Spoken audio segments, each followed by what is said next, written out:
episode 178 or 9, excuse me, is live. Come watch us. All right, we are live. Hey guys, it's Alex O'Neill here.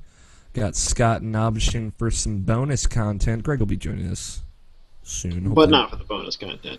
Yeah, he'll probably miss out on that, but he'll be on the show, which is good because Fallout 4 was announced, so we should Fallout 4. Jesus Christ. Fallout 4, Far Cry 4. I'm sorry, I'm tired. Everybody's dream. I got like 4 hours of sleep last night. I don't know why. It was like one of those things where it's like, you're not gonna sleep. You're gonna wake up every 5 minutes. I'm like, why? But yeah, Far Cry 4 got a release date. So great. Can talk about it. How you guys doing? Pretty good. What about you, Nabshin? Doing good? Yeah. Work was a bitch today, but other than that, it's fine. What did they make you do? Did they become inherently racist? No. I was gonna say, did they crack the whip over your head? But then I stopped myself from saying that. So you just became the inherently racist man. Yeah, exactly. You've been listening too much of your own podcast. Yeah. We'll talk about that when we get in the real show. But that was fun. Yeah. No, it was just a lot of stuff for one day. Like so stupid people asking for stupid orders. They had to make sandwiches before I even start doing my stuff, so I didn't even start getting my stuff done till like 9 o'clock, and I started at like 7 in the morning. So just like getting everything prepared, and then the truck came in with all our stuff they had to put out, and I have to put it out because it's inventory like the next few days, so it was just like a lot of stuff to do, and then I stayed a little bit longer than normal. Didn't get a break in, but I don't know if this is just me, but like the way I work, I can't take breaks because it just fucks up my flow. It just makes me just like after that 30-minute break and come back to work, it's like, I'm so much slower, and I don't want to even be here even more now, type of thing. So I try to what I've been doing at work now, I've just been working the entire day, and then I just leave 30 minutes early. So they're like, oh, why did you take your break? I just left 30 minutes early, so that's my break. Is I get to leave early, which is actually the way I like working. Again, it's works better with me as far as my mindset, since I'm a super serious person when I work, apparently, which is I know is true, but I just the way I am. I don't know. That's okay. It's funny because I used to work with my best friend Katie, and she even said that to me, man, you're just this super serious person when you work. You're just 100% dedicated to your job, and you don't look like almost any other way, and you just do these and you keep yourself entertained while you're working. You just jump in the air for no reason just because you want to keep yourself happy while you're in this miserable state. And I'm like, yeah, that's kind of me. So she knows how I work. So it was funny. But other than that though, nothing much. Bachelor party this Saturday. Wedding rehearsal next week. So I don't know if I'll be on next week, but we'll see. We'll play it by ear. Yeah, we'll see. We will be missing the end of the month, but that's okay. We've got enough audio shit out there for you to listen to. Yeah, I'm a very diligent worker. I always when I'm at a job, I always overwork.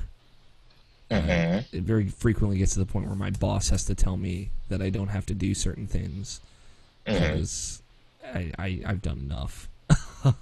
Hey, I'm very SpongeBob with my work. It's just funny too, because I always say that to myself. I do all this work, and it's oh, you missed a spot right there, and I'm and I can't take it. I'm why would you just got one little thing and not see all this other stuff that I did around here? I see the 99.9% thing, that 0.1% that you notice, and it's it fucks with me. You gotta say the good stuff with the bad stuff. That's one thing my old boss at my job that was at for 7 years, she was terrible at doing it. She could not say, oh, you're doing a great job. But it's always like, oh, you're fucking, you missed that one little thing, and that drove me crazy. That literally drove me crazy. But it's whatever. That's enough data. Yeah. You know what? SpongeBob was damn good at his job. So, there you go. Anything interesting happen with you, Scott? Nope, not really. All right. Yeah, finals week. Had a cram for finals. Did pretty well in the finals, but that's... Hey, man, that's what counts. If you had to cram, then it was worth it if you did well. Mm-hmm. Yeah, I didn't have finals. No Chickadee coming up stuff? Yeah. It's coming up, I just don't know when it is. Like, how does that work? There's like, oh, He's stop, like, we're going. we have renters soon, so we have to go down there sometime. Oh, And that sometime, I will know probably 20, 30 minutes before I actually have to get on the road to go. Okay. So when I say I don't know, I really, really don't know. I just know when to expect it. Yeah. That is Okay. pretty much any time this week. That's why when Scott texts us, he's like equally as unsure as we are. He's like, Chickatee might happen maybe sometime, so I might be on the show. And that's literally all we know. That's all any of us knows. Yeah, I had a pretty relaxing week. I'm hitting writer's block this week for the most part, which I hate writer's block. It is the most frustrating thing in the world, at least in my opinion. Yeah, just I haven't come up with anything particularly new in about a week and a half, which always has me grinding my nose against the wall, I guess. But other than that, I had a pretty good week. I'm seeing Godzilla tonight, the monster movie of them all in IMAX 3Ds. So I'm excited. Yeah, I don't think for I'm that. gonna like that one, so I'm passing. Yeah, well, to each his own. It's gotten excellent reviews. Everybody seems to be pretty up on it, and The human stuff still sucks. I think. yeah, I think I heard that. I'm sure someone said it. Apparently, like the human part of it, where they're people, their drama isn't good, except for Bryan Cranston, who's just too amazing for the movie. Which, you know what? If that's the worst thing about the movie, then I'm okay with that. But yeah, I'm a big fan of monster movies. Pacific Rim, notoriously, I was a big fan of. Not as much of an evangelist as Greg was, but then again, who is? But yeah, it's my best friend's birthday tomorrow, so happy birthday, Damien. Oh, that best friend. Oh, that best friend. I have them. I always refer to both of them as my best friend instead of my best friend and my best friend. So they're both always vying for power over me. I thought I was your best friend. I get that. Alex, say I'm your best friend. Alex, what are you just gonna stand there and not say it? What are you saying? Yeah, but Damien's birthday is tomorrow, and yeah, I lived with him for 16 months, and I've known him since I was 5. So it's been a fun ride. I'm so bummed. Not for him. What? I'm so bummed I can't go to his birthday party. He sent me an invite on Facebook, and I was like, "Fuck, man! I really wish I could go to." So like, just let him know. Like, I was just like, that made my day when he sent me that invite. I was like, "Oh yes, but I can't go." So. Yeah, I'll let him know. I'm sure he appreciates the thought regardless. Mhm. Yeah, it's gonna be fun going out to a bar.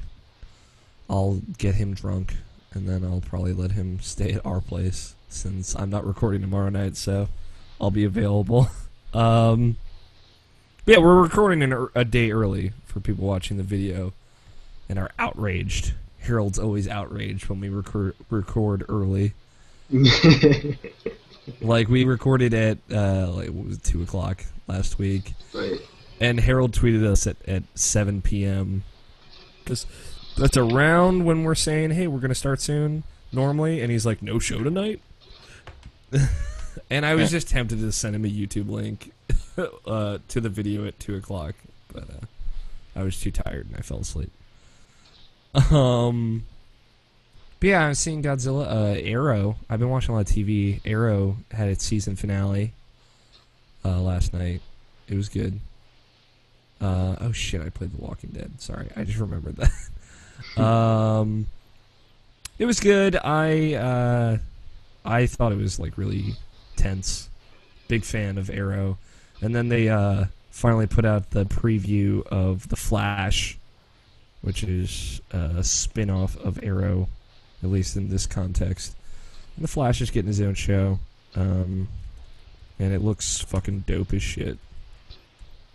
Didn't he have a TV show before? No. The Flash, I believe, is like the only main member of the Justice League, other than Cyborg, but calm down, that hasn't had his own TV show in any form. Sure? Are you sure? He might have had one like way back in the old days. He's had a couple of movies, but I think that's it. I think maybe he had probably a pilot for one, and it never went off I could see a pilot for like a Flash animated series, but not animated. It was like a live action, I think. Yeah, I don't know. It's like I've never seen The Flash get a lot of love.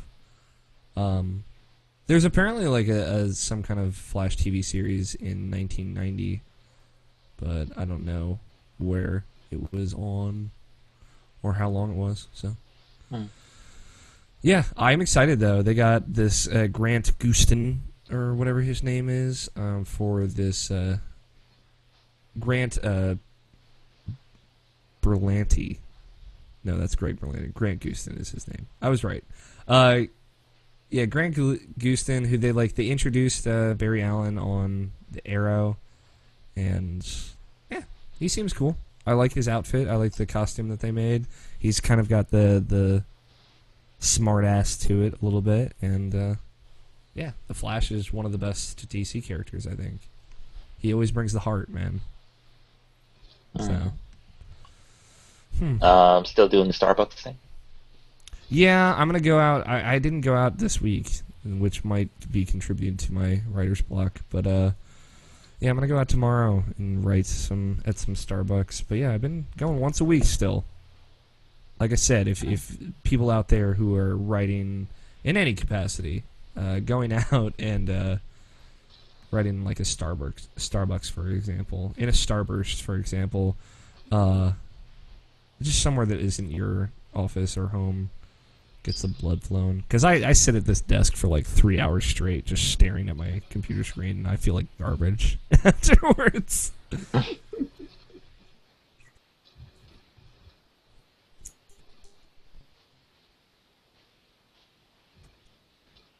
Also, I got French press. It's a style of making coffee. French press? Yeah, that you press. It's the pressed French press. Coffee where you just like you make it kind of like tea. You put all the coffee grinds in hot water together and let it sit, and then you there's like a plunge that you press of it. So it's like a more natural way to brew coffee, and you can technically use it for tea as well. But yeah, it's supposed to make some of the best coffee, and I had my first cup today, and it was delicious. Nice. For you coffee connoisseurs. Alright, let's start. Are you on Ethernet, bro? About video games, I guess. I am. I can take off my video. Alright, well, let's test it. Because sometimes it's just Google being a bitch. Yeah. It does that. But yeah, I'm on Ethernet. I don't think I got unplugged. So we should be good. Alright. Let's start this bitch up. On one, 5, 4, 3, 2, 1. Boom, boom, boom, boom, boom, boom, boom. I'll tweet Greg. Yay. Excuse me.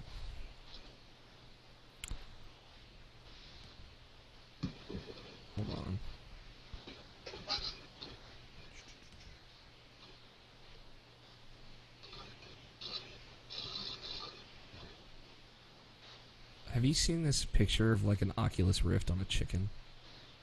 Have not. No. I'll retweet it. Why would they strap an Oculus Rift to a chicken? It's like a game called Second Livestock or something.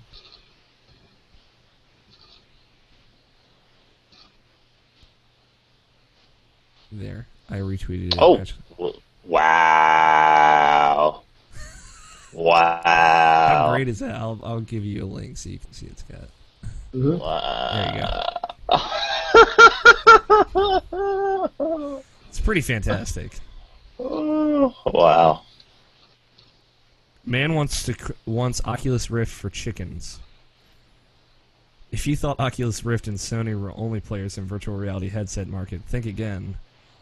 According to a story by Fast Company, Austin Stewart, an assistant professor at Iowa State University, has developed a project called Second Livestock that calls for VR headsets to be designed for use on chickens. Yeah. Should like to help them have sex or something, or I don't know. I guess to make them think they're living better lives than they are. I don't give a shit about chickens, alright? The more upset they were when they died, the better they taste, as far as I'm concerned. You feed on their tears? I feed on their tears. I'm like the Greg Blaney to chickens. Alright, we'll start this for real now. Also, there's a bunch of Mario Kart 8 music on YouTube. I don't know if you knew. No. I'm saving myself for it. But like, I listened to the IGN review of it, and like, god damn, is that super jazz? It's almost too much jazz in that game. It's so good. Like, I didn't know Nintendo was so good at orchestrating jazz. Like I said, if they incorporate jazz into the next Zelda game, I'm on board. All right. It's Thursday, May 15th, 2014, and you're listening to the Irrational Passions Podcast. I am Alex O'Neill. With me, I have Brian Nabishin Jackson. Dinkelberg. And also, the one, the only, Scott Guthier. Hey. Hey! I like how you always introduce yourself with like a single word, Scott. It's always hey or hey or something like that. Hello. No, it's never hello. Fuck you. It has been hello. What are you talking about? I say hello all the time. I never noticed. You're always just saying. No, you're right. I'm thinking about it now. You say hello all the time. I was just being stubborn and stupid, as per usual. We got a good show lined up for you guys. Sometimes you're stubborn and funny. And good, but that's besides the Rarely, point. I'm stubborn and funny. Very rarely. Very rarely am I funny, just at all. But let's get the show. Your opinion. Poppin'. No, it doesn't matter. Oh, you flattered me, Nabishin. Or, not Nabishin, Scott. I was just hoping Nabishin would be flattering me. Anyway. So, I'll first catch people up. If you don't know, IrrationalPatch.com is our home. And plenty of awesome stuff goes up there every week. In case you haven't been checking it, which you probably haven't, there's some good stuff up there, including monthly passions for April, where we reflect on the games we played during April. There's a problem posting that. That's why there are less images than you want, Nabishin. Just for okay, reference. Thank you. I was like, is he doing this now? No, I believe it was just unique to that one, but I couldn't get it to work, so I just went with what I had. Okay. Also, episode 178 is up, which has, let me just say, one of the best cover arts I have ever made. Just going to put it out there. I wrote an article discussing some news we'll be talking about later about how Microsoft is primed and ready to dominate the video game industry. But we'll get into that later. Jarrett wrote an awesome little feature about 7 ways to get awesome at Hearthstone, which is a very easy and good read, especially if you play Hearthstone. I wrote an Alex Talks about being cynical. I didn't write an Alex Talks. I recorded one. about cynical things, and I also did a bonus Alex Talks this week about the Xbox One. The 12th episode of Mupp X is actually up now as well. And Greg isn't even here to promote himself. So fuck it. Fuck him. God damn. Jarrett reviewed the latest episode of The Walking Dead Season 2, which was In Harm's Way. And he liked it! Twist! So, go check out that review. Alright.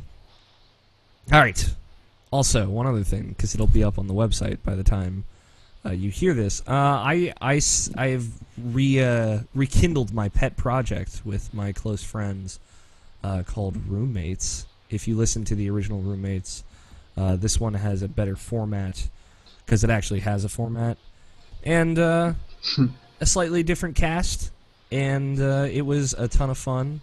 I've recorded 3 episodes of it. It will be coming more frequently, but episode 1 is out now. The URL is roommates.podbean.com, but you'll be able to get it on Irrational Passions as well. It is not about video games, and not like this podcast at all. So keep that in mind if you're going to go check it out. But apparently... By not like this podcast, he means it does not make sense. No, it does not. Not at all. I've gotten good feedback on that first episode, though. So check it out. Let me know what you think. I hope you like it. Not for the faint of heart. Not for the faint of heart. But there's a disclaimer in the post, so... Alright. I think that's good. I think we're covered. Let's talk about video games, guys. Unless there's anything else that we should get out of the way first. Not really. Nope, not really. Yeah, I can't think of anything. No, Hypecast? Oh, yeah, there was a Mario Kart 8 Hypecast that we did this week as well. I'll probably get a video post. You said important. Jeez. You know what? Scott, when you're on our Super Smash Brothers Hypecast, you'll be preaching a different song there. Also... Come on, you know I won't. Probably not. Also... say hi to Greg. I will. We're... Do it right now. Oh, is Greg here? He's right here. He's right there. Sorry, Greg, unmute yourself. I had the Google Doc open. So, He's probably not quite ready yet. in another window. Greg is sending chat messages. I can hear you guys. Oh, and then he said cannot, and then he said can't. Hang on, and we'll get you in, winky face. There's no winky face there. Oh, yes, there is. It was implied, okay? It was heavily implied. I'm sad that this is going to get cut from the show. Actually, technically, we can leave it in because Greg hasn't said anything yet. That's true. Greg, can you hear us yet? He's muted. Greg rolled his eyes, so I assume he can hear what I'm saying. I'm going to just pull up his video so I can look at that sweet forehead. Oh. I've been forehead deprived because I haven't seen Scott's in forever.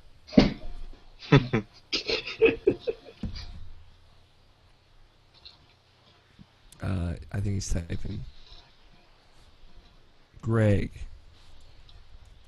are you hearing us?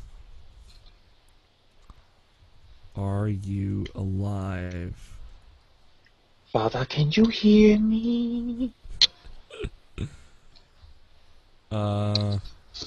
He didn't respond to "Are you alive?" So he's probably dead. He says, no, you can't hear us. I know. Reload the page or check your... He's probably not on Windows. This is for reference, Scott.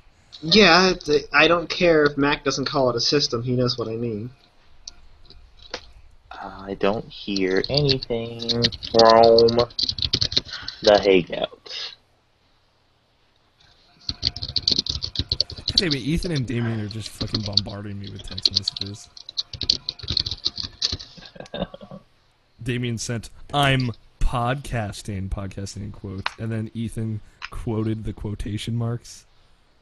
And then Damien says, AKA write in an editorial, "Nice lie, Putin." He keeps calling me Putin. Damn you, Putin! I don't know why. I don't think I come across as like a Putin type person. Are you good now, Greg? Greg, can you hear us? Yes. Okay, thanks. You're still muted. Okay, there you go.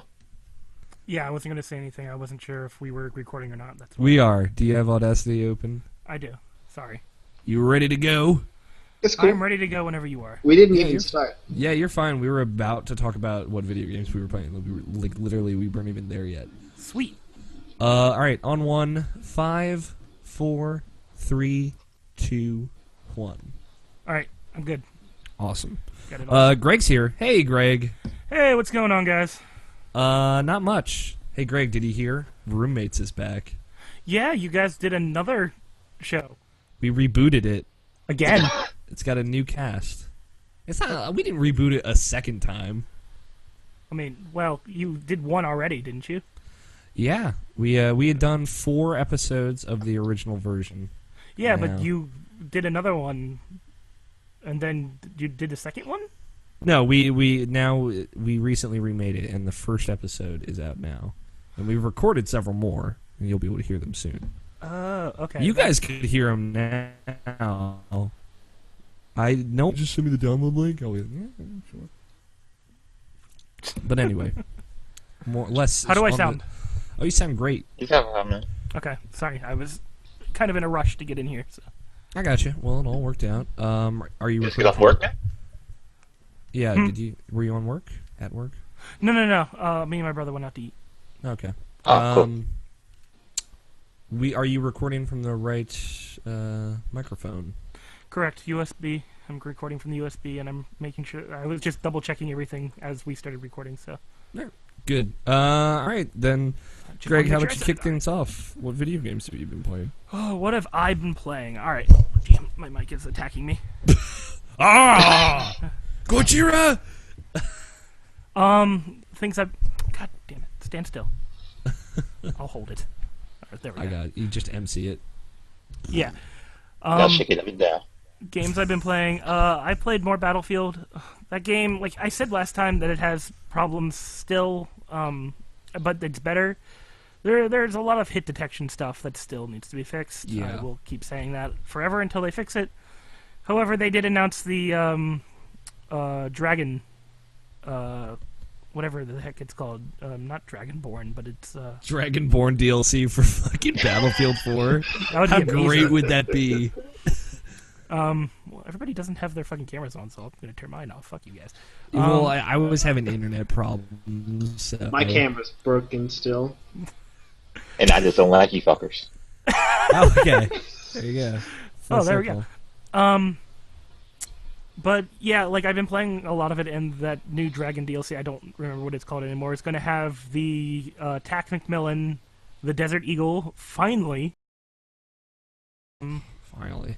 Yeah, they're going to have the Mars, which stands for, it's MAAARS, Oh, okay. which stands for like something about a robot. I don't know the Dragon's exact. Teeth is what it's called. Dragon's Teeth, there you go. A car assistance on Mars. Yeah. Don't pay attention. It's basically Wall-E 2.0, except he's got a machine gun and grenade launcher. It's actually about the Mars 1, where they send those people to Mars next year, and then they all die.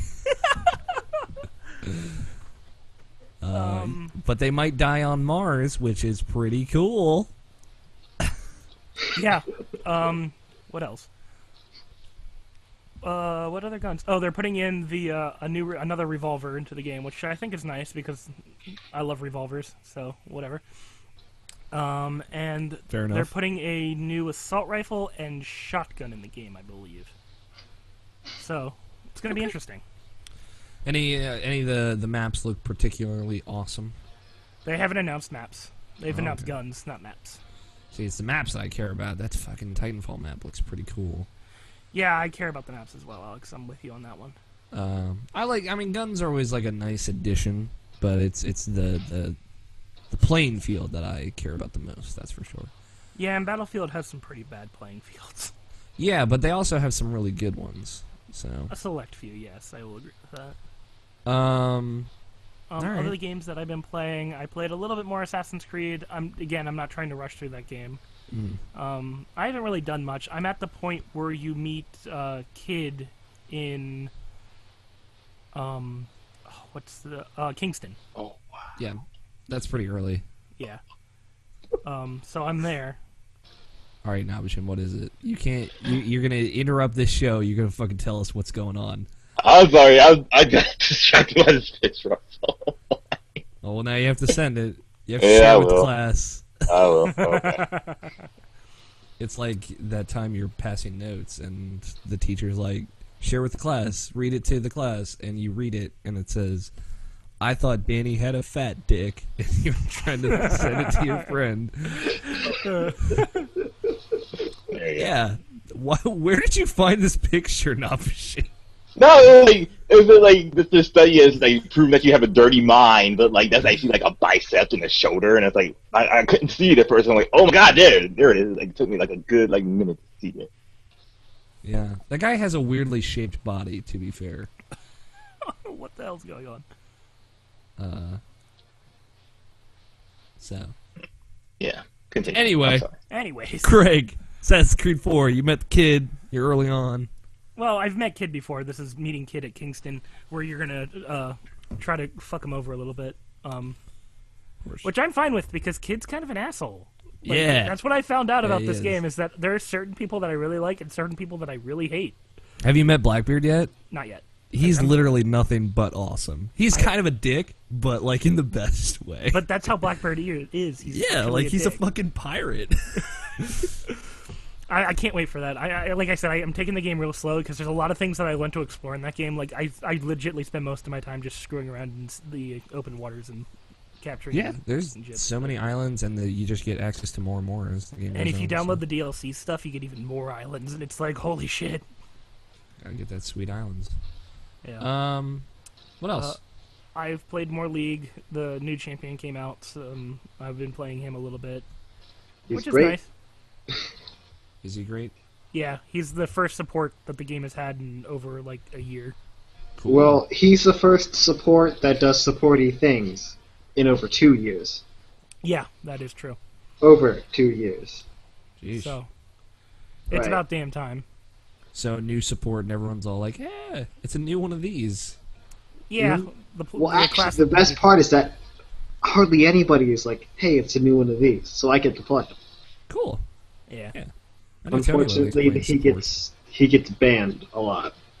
Yeah, he does because people are like, new support. It's like Leona. We gotta ban him out. Stupid people, basically. It's kind of true though. It is, but Hey. I'm okay with it in the sense. It makes sense. He's essentially a counter to the lane that he's picked for. Yeah. Gotcha. All right. Other than League, what else have I been playing? Oh, I picked up MLB The Show 2014. For the PlayStation 4. Awesome. I hear that version of the game's pretty dope. Yeah, it's I didn't know you were into baseball, man. yeah, I like baseball. It's a really good game. It's really fun. Yeah. The Have you whole played the other ones? no, this is the first baseball game I played since the PS2 era. Oh, wow. Okay. Yeah, it interests me because I was like, you know what, I'll pick up a baseball game. Why not? It sounds really fun. And it turns out that it really is. The pitching system works really well in that game. You can kind of decide where you want to put the ball across the strike zone. And the hitting is super simple. Just basically hit when the ball is close to you, and you'll generally hit the ball. I mean, it can't be any more simpler than that. They don't make you do anything crazy or anything like that. And at this point, I had it on like beginner mode, which is just basically them teaching you what to do. I can't wait to like turn that off and actually like try fielding and all that and move around more and have more freedom to like to throw the balls and everything back and forth. I know how you like to throw the balls around. I know, so. right? I knew that's where that was gonna go, but I had to. You would have done it to me. I know. But yeah, I've heard really good things about that. I really want to try the online mode. I think that's going to be where the game's going to shine because it's going to be fun playing somebody else in a 9-inning game. Usually my the brother- online for those games aren't that great, though, from what I hear. As far as like connecting like issues, like they've been having that issue since like day one. It's just like their old game, so just from what I hear anyway, it's not any better as far as like connection issues, but like but when people do play online, I heard it like it's still a blast for those people. Hey Scott, I've got good news. The MPDs just came out Motherfucker. What? while we were recording this. Motherfucker. What are MPDs? I will send you guys a link. Anyway, yeah, like my eldest brother, Derek, he loves the baseball games, and like we kind of passively mentioned last week, 2K's contract with Major League Baseball expired last year or the beginning of this year. So MLB The Show, the PlayStation, the Sony Santa Monica baseball game is the only baseball game. Which I think is kind of cool. Yeah, it's like a total monopoly on that market, but it's a very niche market, so... It is. And I think the opening for that game goes on forever, but it was a really fantastic opening. Yeah. Who's on Like, the cover? I don't know. I bought it digitally. Oh, okay, there you go. Have you been buying a lot of stuff digitally?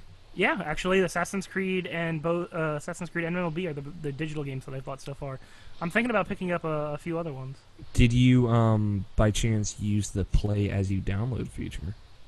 No, not yet. Okay. Have you? I have. Alex? No. I have I not. have. I know you have. You talked about the Infamous experience. Yeah, that was terrible. The only thing I've bought were downloadable games. I don't think they have it. They feature it. They might, but I've never tried. No, they don't. But yeah, I have everything physically, surprisingly. But Weirdo.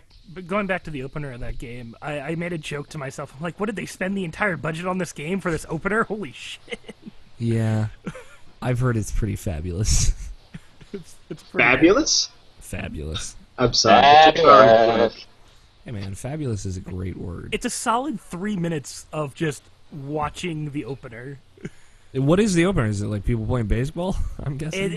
They start off with like the models of the stadiums, and they start building up the stadiums, and then the players Oh from different yeah, they regions. put that out as like a trailer as well. Yeah, or like, and then they go over the Boston Red Sox because they won the World Series last year. So, I mean, it was really interesting.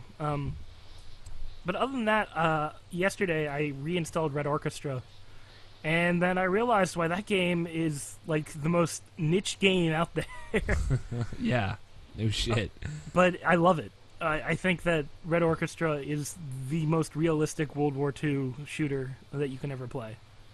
Yeah, I agree with you. As far as video game shooters go, that's probably numero uno. I didn't even know that they were still supporting that game. Like, there are new patches coming out for it soon. And, like, this game is really, really hard, too. Yeah, they're building something new, but I don't know what it is. It's a simulator, old-school shooter. I believe that, but don't know for sure. Yeah, I mean, I've gone over Red Orchestra before, but if you ever want to challenge, get Red Orchestra. Like, that game by no means holds your hand. It's like, hey, these are the controls, but, you know, good luck. Yeah. You basically run out into the battlefield and you hope you don't get shot. And if you get shot, you respawn and you try it over again. Oh, they are making Killing Floor 2, because they're the same guys that did Killing Floor. Oh, really? Okay. Yeah. Killing Floor is a goofy, fun game. I have it, yeah, it's really fun. I would definitely get in on a sequel to that, because I wasn't there during the heydays of the original. It's still pretty populated. Yeah, obviously. It's like it. one of those great arena shooters. Oh, Scott and Greg, I don't know if you guys saw, but they're making another Unreal Tournament game. Yep, I know. Yeah. They're going to unveil it at E3, and it's called Unreal Tournament.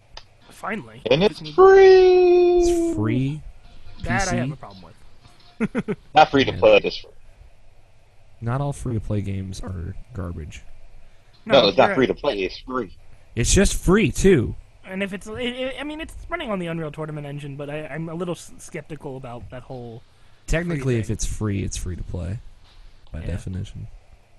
Oh, I see you, just- Mitchy D, man. They just need to remake Unreal Tournament 2004 and put it in HD. That's all I want. Because Unreal Tournament 2004 is the best Unreal Tournament in the entire series. You know, I've actually been hearing a lot more people say that. Yeah. Very popular. It's the most customizable one, too. Yeah, I figured, Scott, you might not have heard of it, so... Nope, I did not. But thank you. Yeah, they announced that last week, like last Thursday or something. Shouldn't we save that for like the news segment a little bit? You don't No, know. I meant to add it, but it was like such a little thing. They basically just released a press release saying, hey, we're going to make an Unreal tournament. It's going to be free. It's going to be called Unreal Tournament. It's going to run on Unreal Engine 4, and we'll talk more about it in June. And I'm like, all right. We're just now starting this now. Yeah, and we are just... It's just starting. You gonna play with me, right? I'll play, I'll yeah. play with you. If Fuck I can yeah. run it. Free. It's free, man. We should all download Unreal Tournament. $0. Anything else, Greg?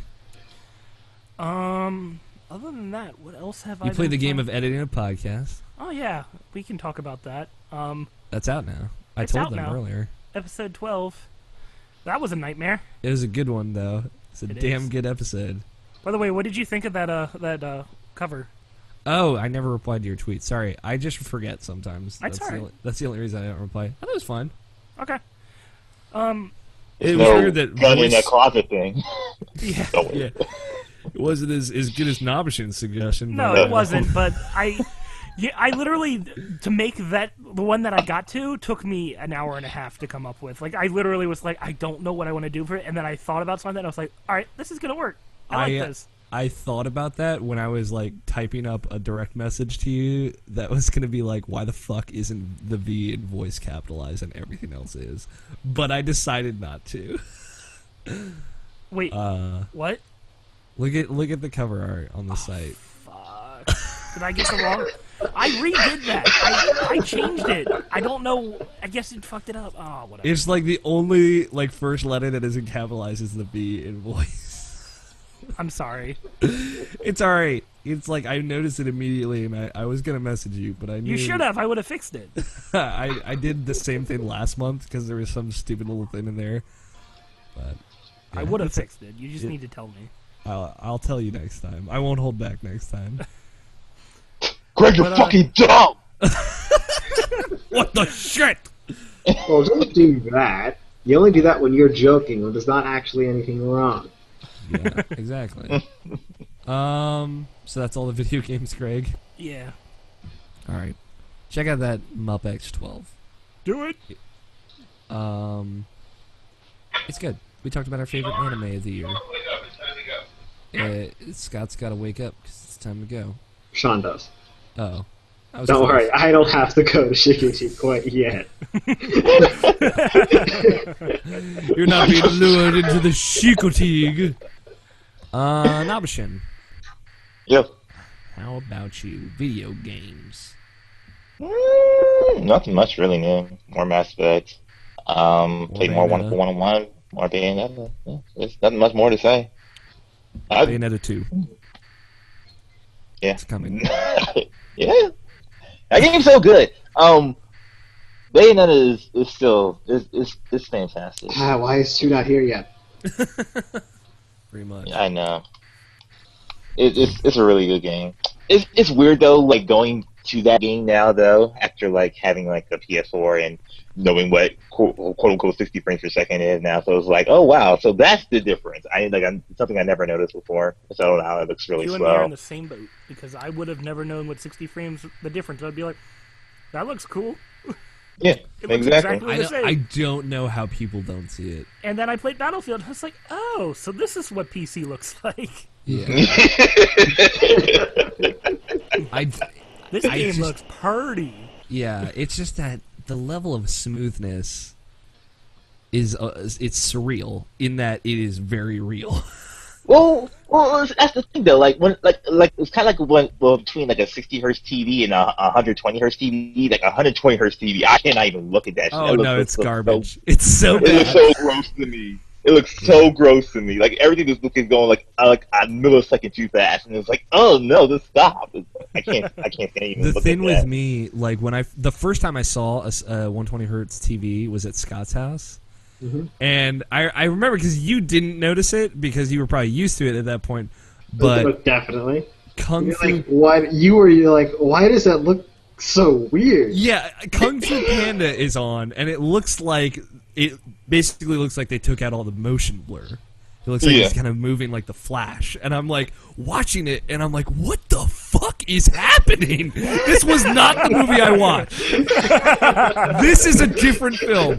And I looked at Scott, I'm like, are you telling me that just looks normal to you? And he's like, yeah, I don't know what the fuck you're talking about. And Scott's parents are sitting there. And I'm just sitting there staring at the fucking TV like an idiot. But yeah. So I understand. Fuck that shit, man. My mom has a 120 hertz TV, and every time I come down there, I turn it off, and she's like, "What did you do? The TV looks weird." I'm like, "No, Mom, it looks normal." That's why when I got my 55 inch, I was very specific to find a 60 hertz TV. Very glad I did. That's hilarious. Speaking of weird things, I recently turned on my PS3 a few weeks ago to play Grand Theft Auto because I just wanted to see how it played, and then I picked up the PS3 controller, and I was like, "This doesn't feel right at all. I don't want to be in a world where this controller exists anymore." You just twisted it, and it just shattered into a million pieces. like it's so small. You don't realize how small that controller is until you have the PS4 controller in your hand for like a length of time. I remember when you first held a DualShock 4 and you were like, I don't know how I feel about this. The sticks seem small and they're clicking together. I'm like, shut up, Greg. 10 minutes later, I never want to put this down again.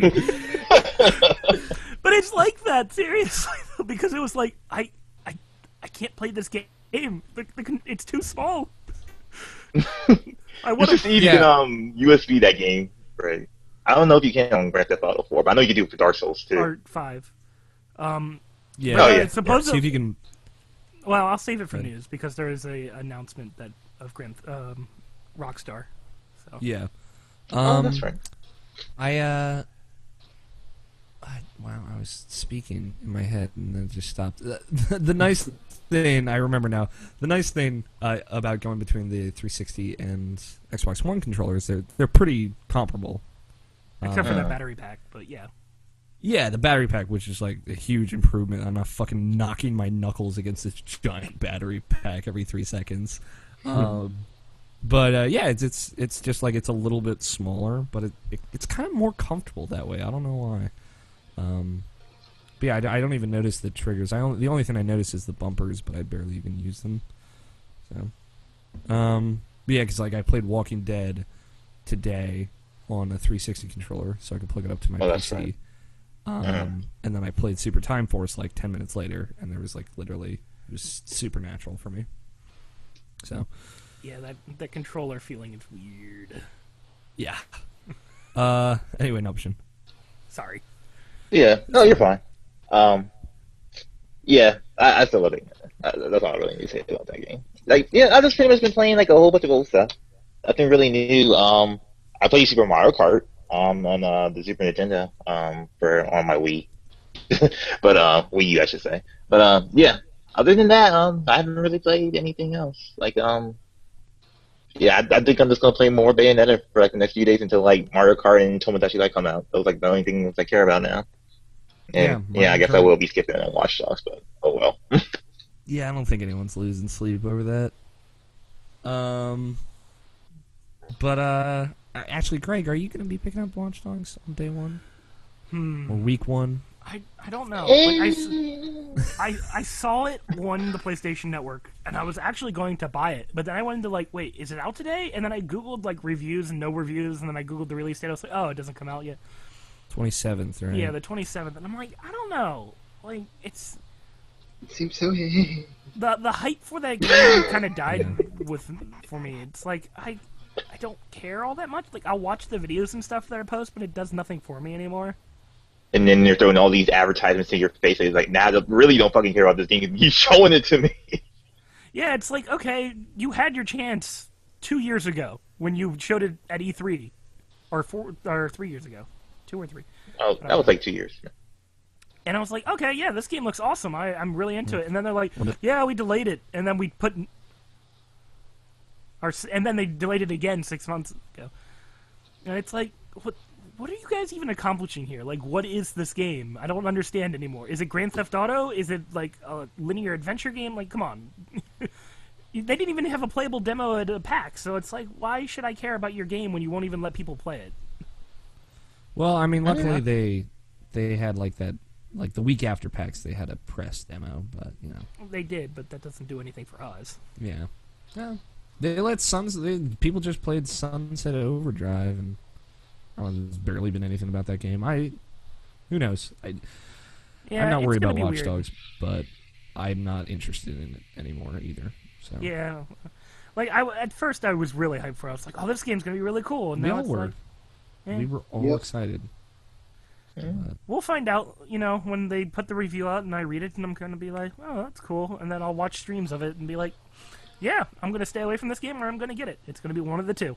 Yeah, it's just like now I'm a little more excited for the more distant Dark Souls with a shotgun. Yeah, the Project Beast. Project Beast. It's building up momentum. I hope it gets announced at E3. So, like, I'm pretty sure Watch Dogs will review fine. Like, I'm pretty sure it'll get its 9s and 8s and whatever. I'm pretty sure people will love it. I don't know, like any affinity I had with that game was lost when it got delayed in November. So that's just how I feel right now. Now I just want my different shit. I want my dumb Japanese shit from Tomodachi Life, and I want my cool, polished, 100% all about gameplay Super Mario Kart. And that's all I care about right now. So I mean, Mario Kart comes out the Friday that Watch Dogs comes out, or the Friday following the Tuesday. So like, I'm gonna pay $60 for that shit. I want War Thunder on PS4. That's what I want. Well, you can keep dreaming. I'm sure it'll come out sometime. It is. They've already announced that they're putting Ground Forces are officially putting it into the game, so they're getting really close to finishing the PC version of the game, so they'll eventually port it to the PS4. So it's only a matter of time now. They've already announced they would, so. Yeah, that's me. Bayonetta is awesome. Bayonetta 2. I want it. Yeah, it's coming, man. Hopefully we'll have a release date for that soon. It is kind of. I need a fucking release date. Jesus Christ, they need a release date. I'm beaming. You know what? Could you see that game coming out during the summer? It'll come out more than likely. Like, the earliest it could possibly come out is August. I can see it. But more than likely it'll come out. More than likely it'll come out in September, kind of like the same way they released the Wonderful 101, where they should have to die, kind of. But either way, I'm buying it. So yeah, I can just see. Say it. I know it's coming out, and I know when they're going to release it. It's definitely going to be August or September, but they just need to fucking say it so I can be like, yes. And that's all I need. I just want my confirmation that it actually exists, type of thing. That's all I need. Yeah, I could see it coming out in September, and then Zelda Hyrule Warriors comes out third week in November. That would make sense. Yeah. And then Smash Bros. Comes out the second week of December, or the first week. I bet that's the game plan. All right, Scotty, what about you? Been more of the same, more or less. More of the same being League, some offshoots, got back into a little bit of Dark Souls, goofed around, didn't actually do anything. All right. When I say nothing, I mean I didn't do anything productive at all. Just walked around Drang Lake, just jerking it left and right. Yeah, pretty much how it goes down, yeah. Greg, do you have a status update on Dark Souls 2? I haven't touched that game in a month. Shame on you. Shame on you. PS4. Meh. You can play that game with the Rare DualSense indeed. 4. That's how I played that game. I know. How do you feel about Dark Souls 2? Greg, do you feel it's better than the first one? I like it a lot. I like them all equally. Like, they're all really good. They all have different parts. They're all my children. They're all my children. If they were all right, if Demon Souls, Dark Souls, and Dark Souls 2 were drowning in a river, and you could save one, which one would you save? So basically, the good son. He's the good son. Who's the good son? Answer the goddamn question. Jeez. Okay. It's a thinker. All these fictional children dying. I know, right? I'm responsible for fictional lives now. Damn. That's like twice as many as you had before. Level up, bitch. It's over 9,000. It's over 9,000. Anyways, Which one? I'm gonna say Demon Souls. I knew you would say that. Scott, Oh, you hipster. Scott, are you Okay. Demon Souls as well?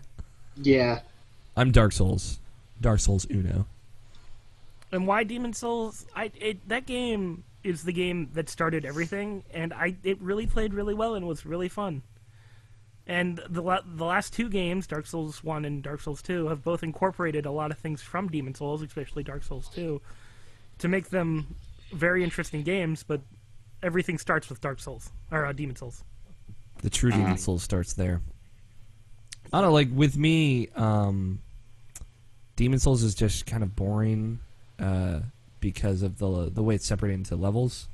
I like each area, but I just really like the interconnected aspect of Dark Souls. That there isn't, like, But I thought you basically- said you preferred Dark Souls 2 over Dark Souls 1.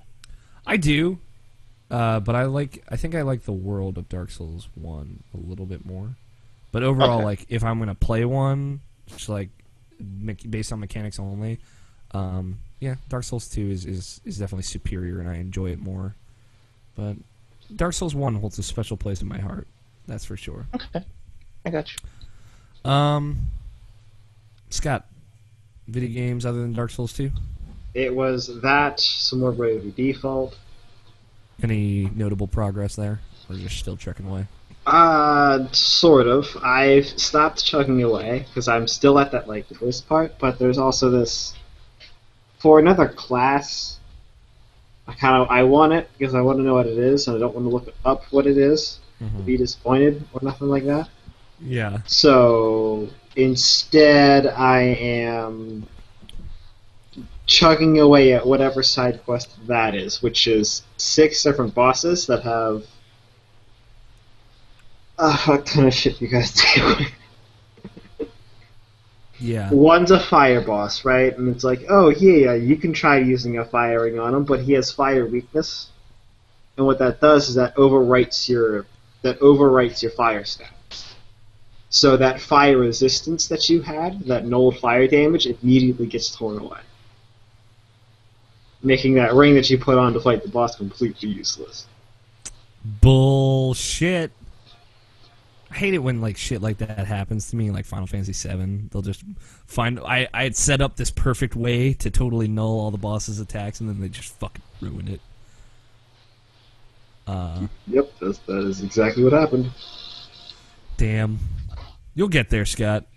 Yeah, so essentially, the one I'm fighting right now is that fire one, and he's really, really annoying because he's got the fire attacks, and they're all area, all dealing 1,000+ damage.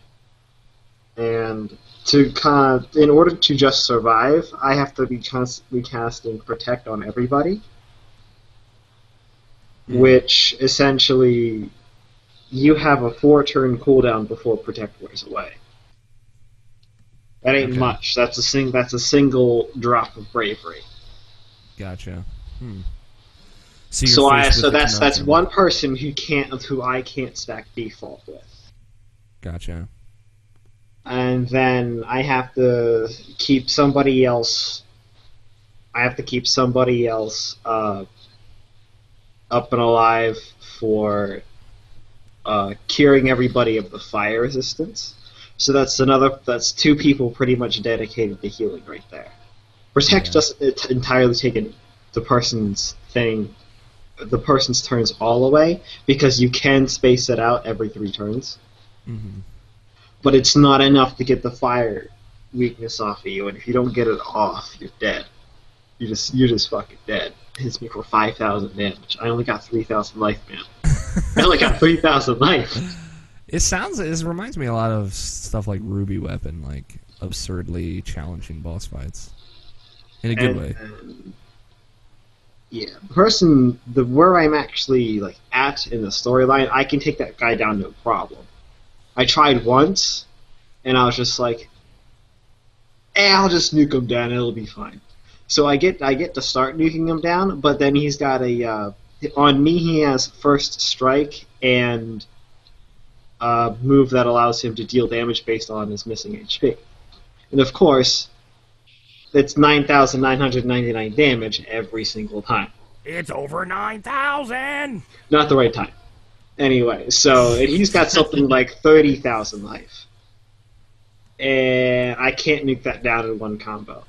So I essentially was like, fuck it, I'll get him next go. But then I found the side quest, and that's what I'm doing right now. Alright. Cool. Anything else? No. We've been playing the league, the new champion. He's good. Cool. As for moi, it was funny. I edited last week's podcast like early. I finished it. It was ready to post on Monday morning. But I'm like, no, we're going to stick to our schedule. I scheduled it to post on Tuesday. But I was listening to the podcast, and I was talking about Tales of the Abyss, which I've been playing as well. And when I was talking about it last Friday, I was 17 hours into the game. And then when I was editing the podcast, I was also playing it, and I checked my game clock, and I was 35 hours in the game. So I realized, like, within the 3 days, I doubled my time, basically. So that was interesting. A lot happened, though. So the crust of the planet is falling in to the miasma below. It's crazy. Tales of the Abyss, still trucking away on that. Game's good, man. Evolution of those characters. It has one of my favorite kind of cast of characters for a Tales game. Still not as good as Tales of Vesperia. Like, that's like the perfect group of characters. Which is why I want to fucking get a localized version of the PS3 version, because it adds one secondary character that was already in the game, makes him a full-time party member, and an entirely new one. And from what I've seen of her playing the Japanese version, I really like her. I think it's time to hack your PS3, man. They're not updating that shit anymore. I've seriously thought about it. So, considering like getting another PS3 just so I could like format this one and just make it my Tales of Vesperia in English PS3. But I decided against it because I'm poor. Anyway, Tales of the Abyss is still good. Great set of characters. I played Walking Dead Season 3 Season 2 Episode 3, excuse me. Episode 3. It was good. It came out on Tuesday. Jared But is it reviewed Wolf it. Among Us good? I actually think it's pretty comparable to Wolf Among Us. Nice. Just quality-wise. Joking anyway. But yeah, like I was very taken aback. Jarrett reviewed it. He actually liked it. Both of us were pretty down on the series. So kind of seeing it come back for both of us was a great thing. The way it used the characters just felt a lot smarter.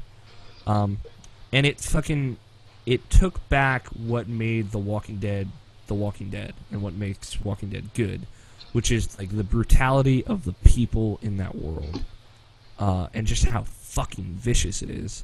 But how that kind of like pulls out an aspect in your character as the player, and how vicious you want to be right back. And they totally play that up in this episode, and it's super subtle, very well done, which is like exactly the opposite of the first two episodes, I think. And you know, like, random go question. ahead. 400 days. Did you have just the one person to go along with that one lady at the end of 400 days? I had everyone but one of the people. Did they all show up? 'Cause I only had one person show up. No, Bonnie is the only one that shows up because she Okay, goes, that was she's the pretty only sure. one that goes to the new camp, regardless of whatever you do. You can't not have her go. Okay. And I believe if no one else goes, it's only Bonnie that goes. But I think I had everyone but two people. Now that I think about it, Ethan got everyone to go. Oh, yeah, just Bonnie. Yeah, you get to see the ramifications of the 400 Days stuff starting in episode 3. Okay. So, yeah, it was really good. Like, they had kind of set up this cast of characters that were very cookie cutter zombie apocalypse characters.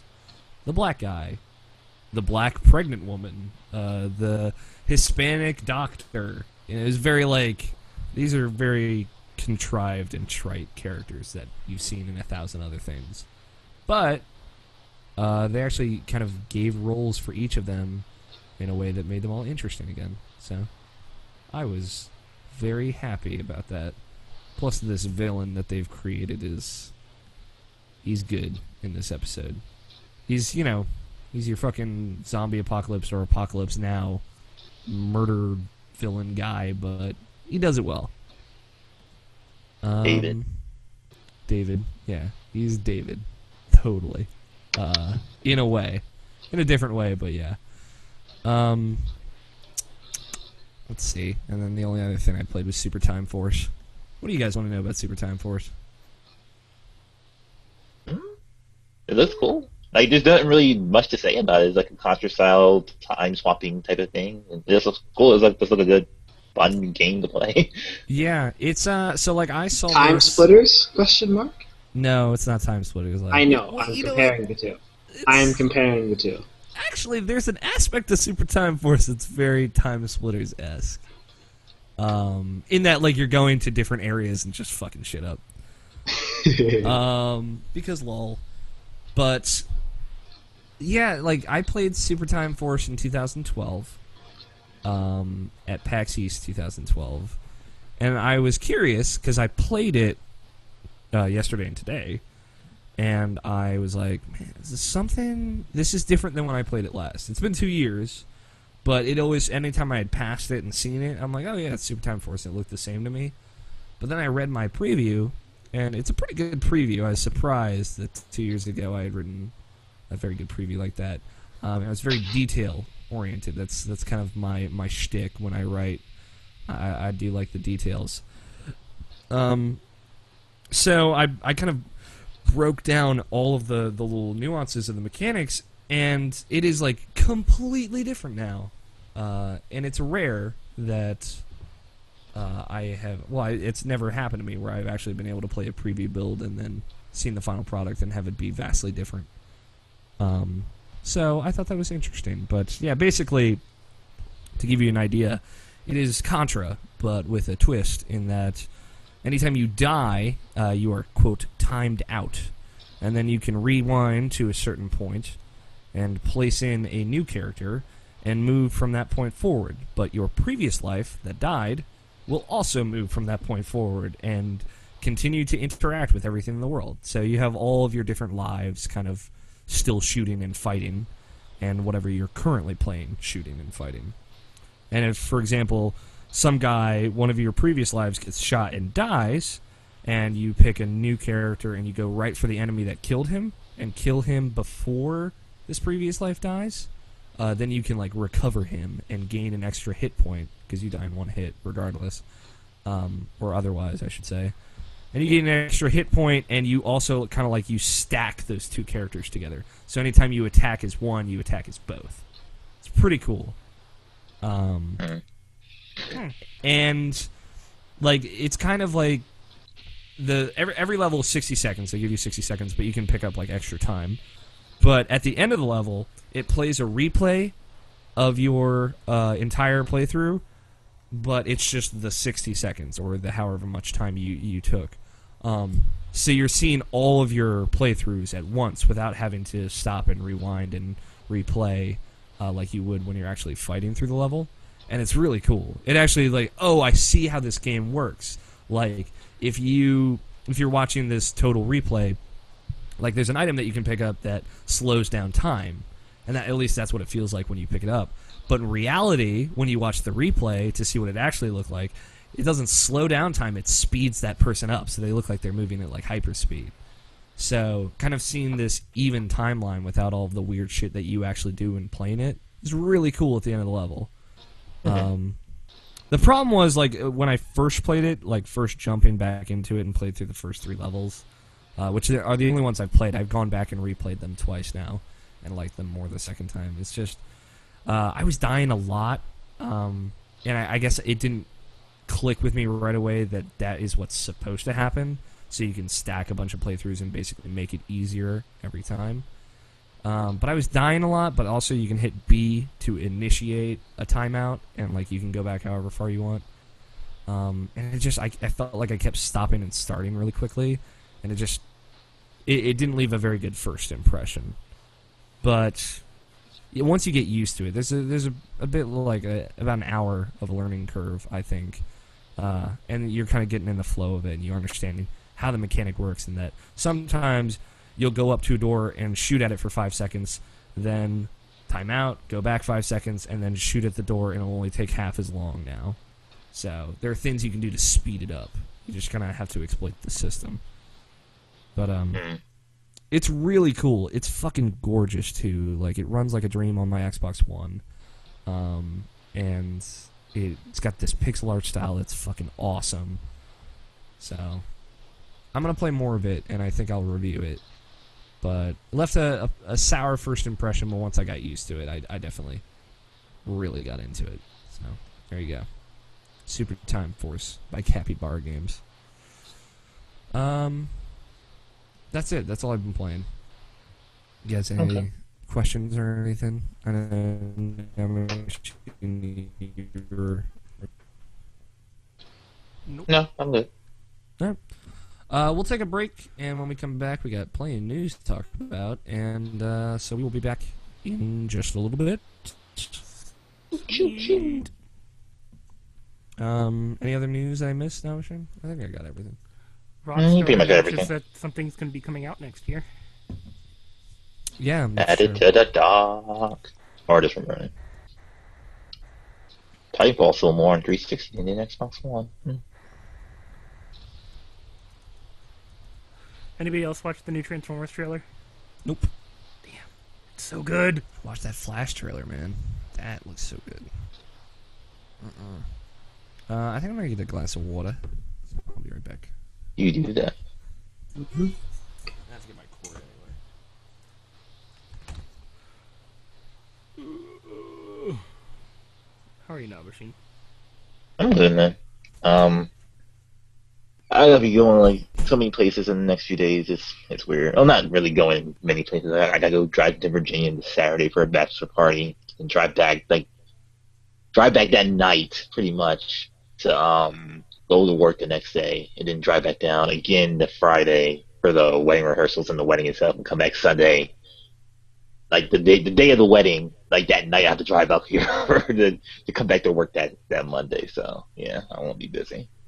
I'll be Sounds places. horrible. Yeah, but I'm doing it for my best friend, so gotta play paintball and shit. Oh fuck, yeah, that's right. The Division also got delayed. Oh yeah, That is something that needs to go on the dock.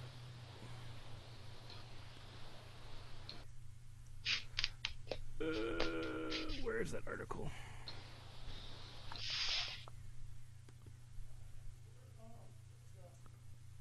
The Division and Far Cry 4 will be at E3.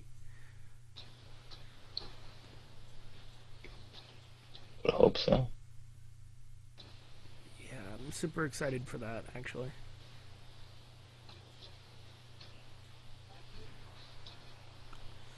Where the fuck is that article? There it is.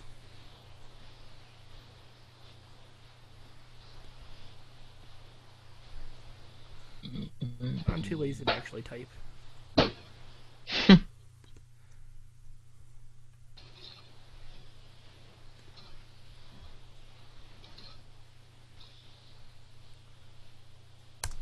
Boom.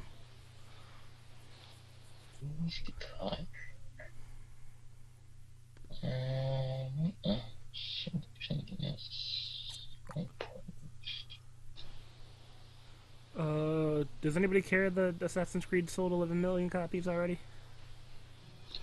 No. No. I figured.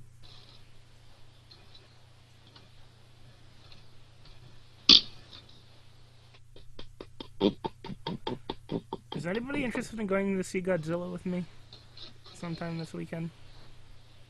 I will have If it. you're willing to go tonight, Alex is going with somebody.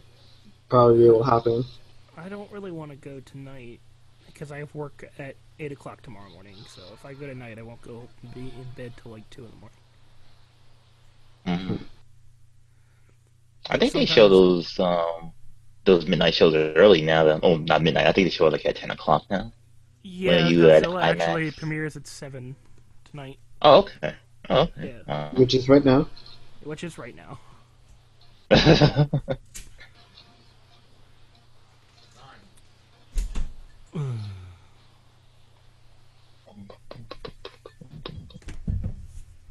Sorry about that.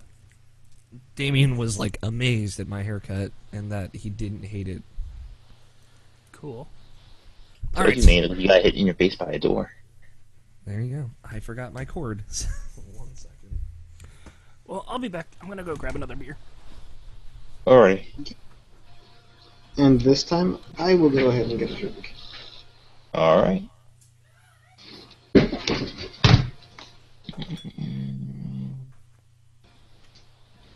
Everybody to the Michigan ride. Everybody gets a Michigan ride. Every dating group. Pop, rock, rock, Michigan, rock, rock, Michigan ride. Also, Ride. Greg and Scott, you guys are going to come over for E3 again, right? Both those people went to get drinks. Oh, those motherfuckers. I know you'll be there. I don't have to ask you. Mm-hmm. I'd take off for that day. Yeah, I was about to say, like, you'll take off for E3 stuff. Monday the 9th. Mm-hmm. Sure. I'm not even going to worry about being up for the Nintendo conference this year. Oh, really? Oh. I'll just watch it. You know what? I'll watch it when the internet isn't fucked. Maybe that's me just being the sad person, but I don't know. If the excitement's there, maybe we'll do it. Okay. Our E3 content last year was just really good, though. Mm-hmm. I am here. Scott, are you going to come over again for E3? Yeah. All right. When is that again? Clear your schedule on June 9th. That's when all the press conferences are. I might have summer school in the middle of it. Maybe. All right. I'll Ideally, be there for as you'll much just as I miss. can. Ideally, you just miss like EA and Ubisoft and be back in time for Sony. Yeah. Wait, isn't Microsoft before then too? Yeah, Microsoft's in the morning though. So. Oh. Very early. It's the 9 a.m. Eastern, I think. No, not 9 a.m. Eastern. That would be 6 a.m. Western. I think it's 11 a.m. Eastern. Greg, What's up? you'll be coming over for E3, correct? Yeah, I'll try. All right. If you can, take off work for the 9th. That's the press conference day. Yeah, I will. No, you won't. Just like Ethan's fucking birthday party. I'm sorry, alright? Hashtag never forget. It's alright. Play this fucking little audio clip.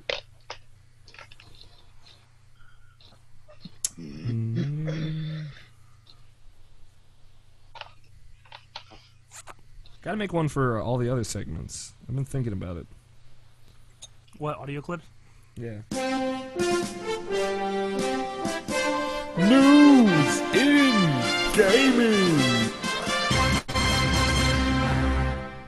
Let's talk about some news, guys. How old were you when you made that audio? How old was I?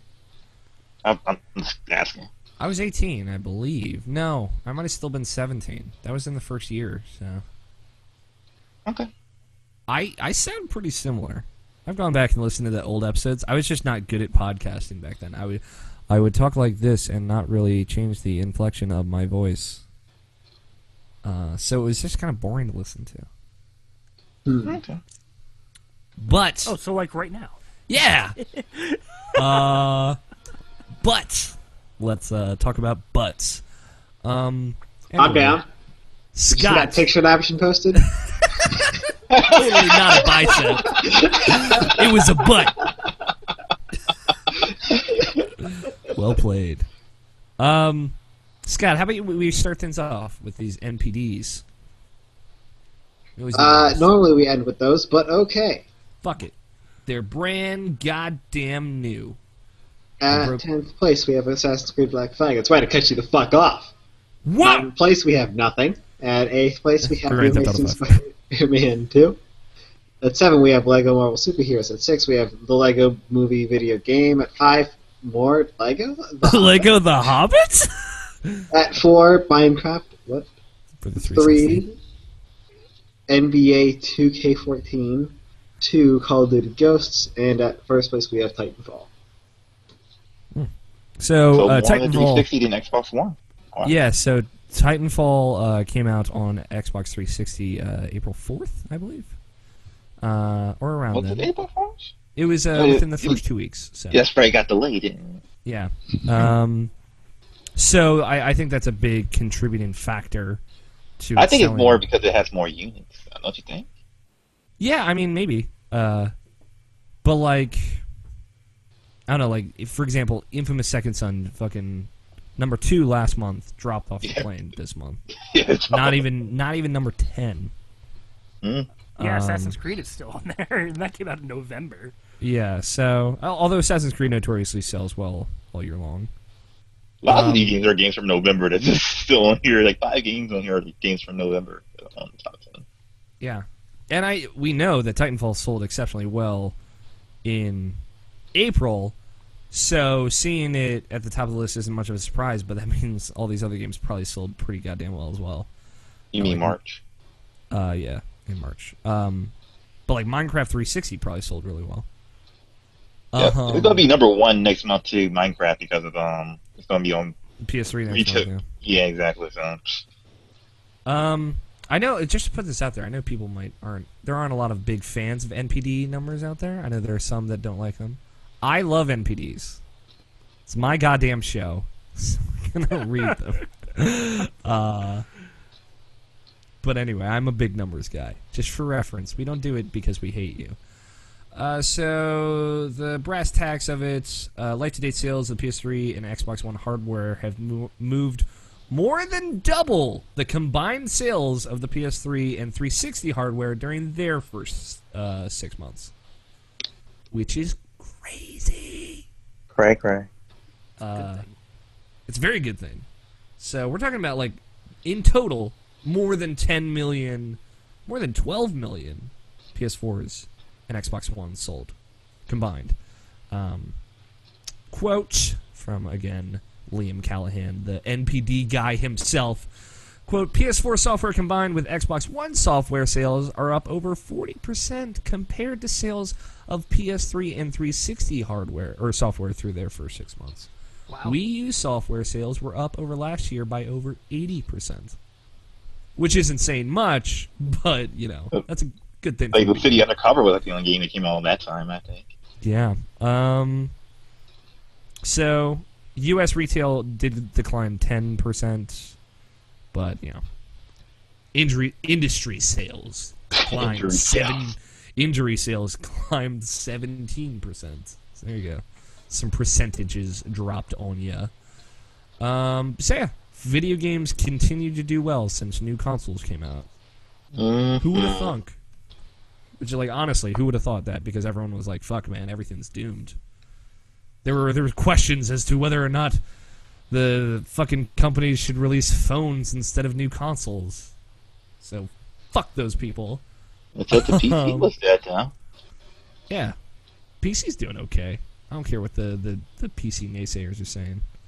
That's so 10 years ago, though. The PC's like the top thing now. Everybody has a PC. Yeah. Anybody who's serious about video games, except for us, has a pretty beefy tower. That's for sure. And PS4 is the top selling thing again for the 4th month in a row. Whoop, whoop. There you go. Although that may change very soon. We'll get to that momentarily. But also speaking of sales, Ubisoft basically made their financial earnings thing, like everyone else has been doing. And so did Sony, but Sony's is way more depressing. Basically, Ubisoft's like, hey, we sold a lot more this past year than we did last past year, which is in part due to South Park and fucking Far Cry having sold, 9 million units to date, Far Cry 3, and Assassin's Creed 4 sold 11.2 million, I think. So, Ubisoft's doing pretty good. They're sitting pretty. They were like, hey, if we're going to ride the good news bandwagon, let's just say Far Cry 4 is coming out on November 18th. So there you go. Yes! Like, you guys have no idea how happy I was when they announced this morning. I know. When I was writing up this doc, or I was adding that news story, I'm like, Greg better fucking be on tonight. Because he's going to be the only one that wants to talk about Far Cry 4. I saw that announcement, and I was like, this is going to be the best year ever. Even though it's not coming out till 2015, but still. 6 million units of Far Cry 3. The announcement, more important than the game. Gotcha. Yeah. Well, Far Cry 3, or not Far Cry 3, Far Cry 4 will have a thing at E3, and I am literally ecstatic about that. Yeah, no surprise there. Again, Fucking... announcement better than actual game. Got it. We don't really know anything about Far Cry 4, unfortunately. There's an image release that's... You can ride elements. You can ride elephants. It takes place in a fictional Himalayan village called Kirat. Or Kirat. Yeah. It's gonna be awesome. And there's an image that's out there now that is presumably of the box art and involves like Oompa Loompas or something. And Willy Wonka.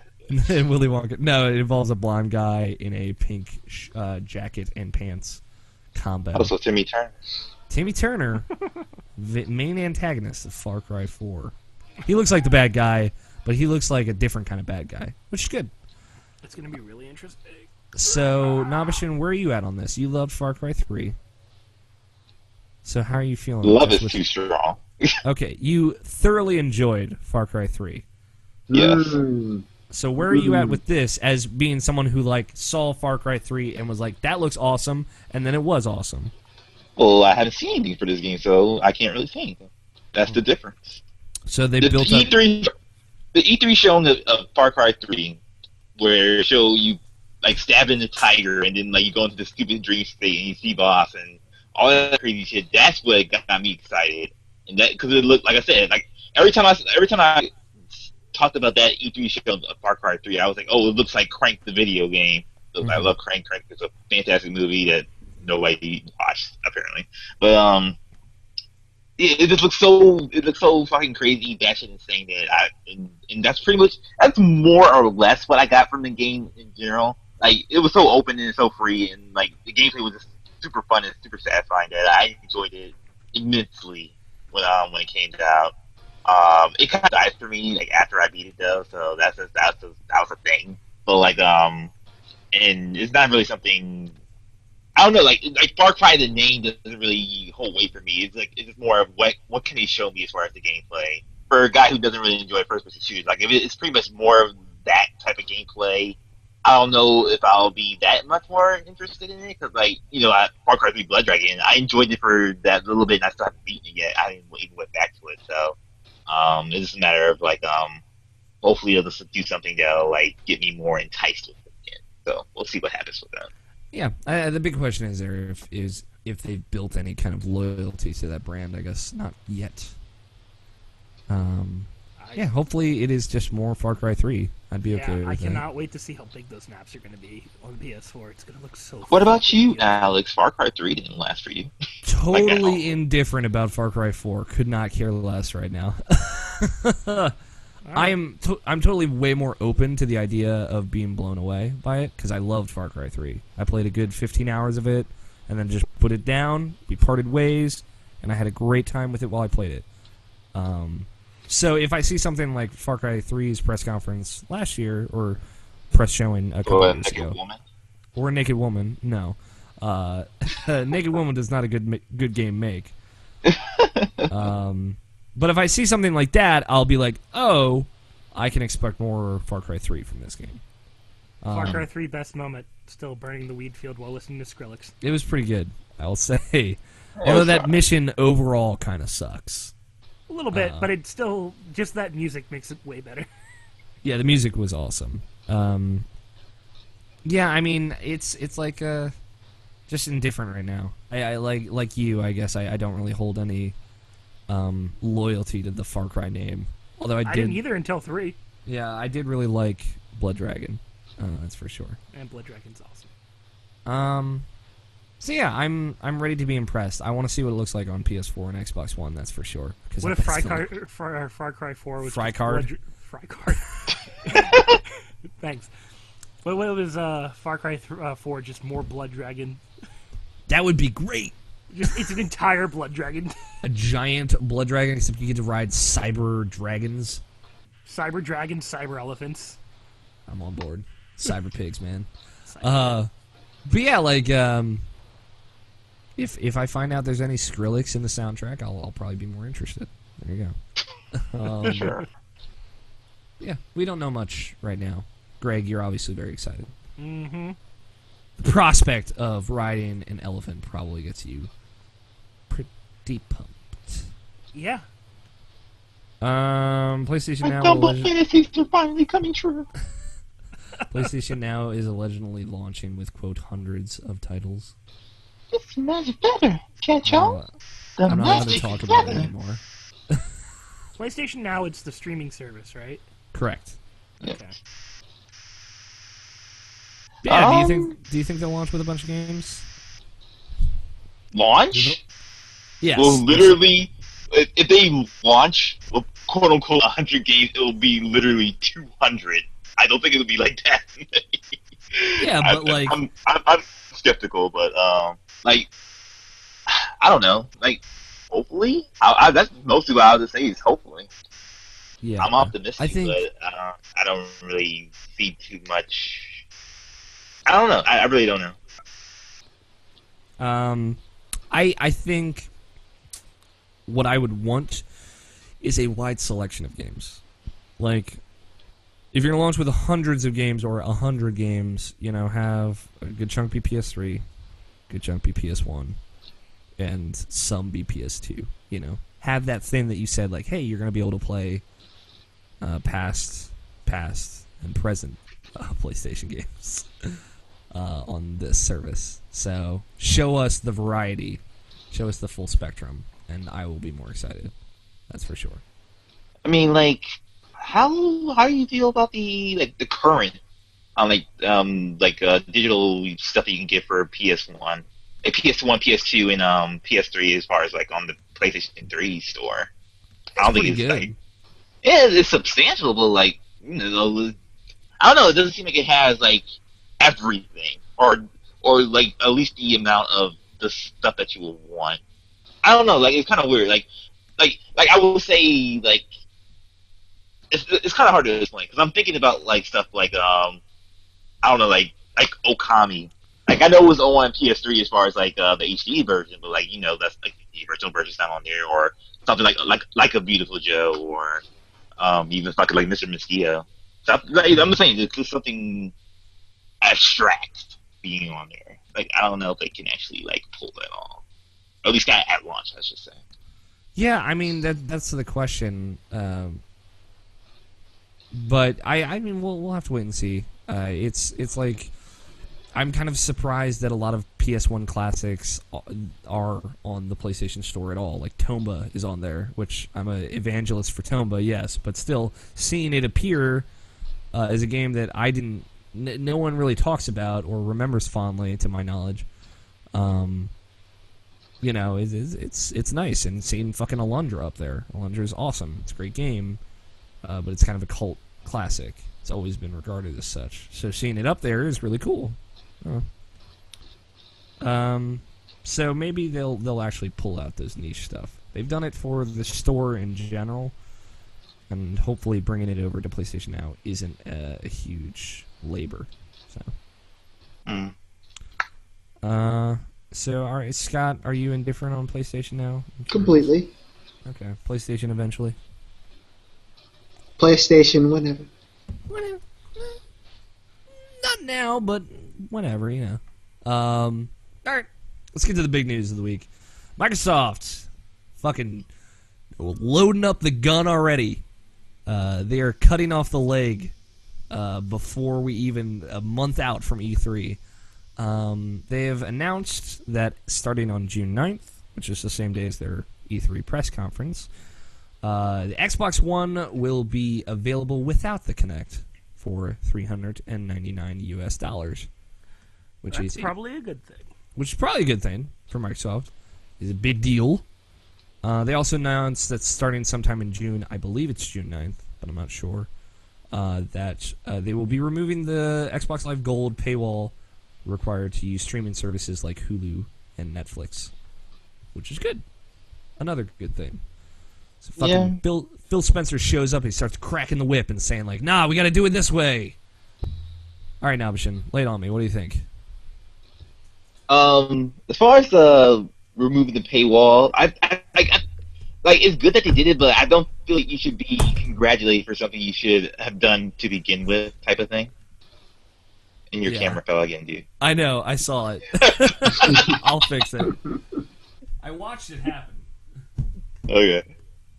Yeah, I feel like that should have been something that they should have done a long time ago. And obviously, they didn't really have that much competition at the moment because, like, PS3 was, PS3 was free as far as all their online and everything like that. They didn't really see them as a competition as far as like online in general. So like it was like, oh well, we can just do whatever the fuck we want and people will pay for it, which people did. And now like it just gradually got to the point where like they're getting so much bad press about it that it's like, yeah, we'll just let it go now. So here you go, congratulate us, but like no. Like I said, it's a good thing that they have it, but they should have already done that. And as far as the Kinect being out of it, like I'm in like a couple of facets. Like I've never been like a hater, quote unquote, of Kinect, but I always felt it was like unnecessary. That's just a thing. Like even when I said like when this news came out, like if I buy an Xbox One, I'll buy the one with Kinect because like I don't know, like I feel like I should have, if I want the best experience, I should get it, and that's kind of like always been the kind of person I am. Like I bought a Kinect.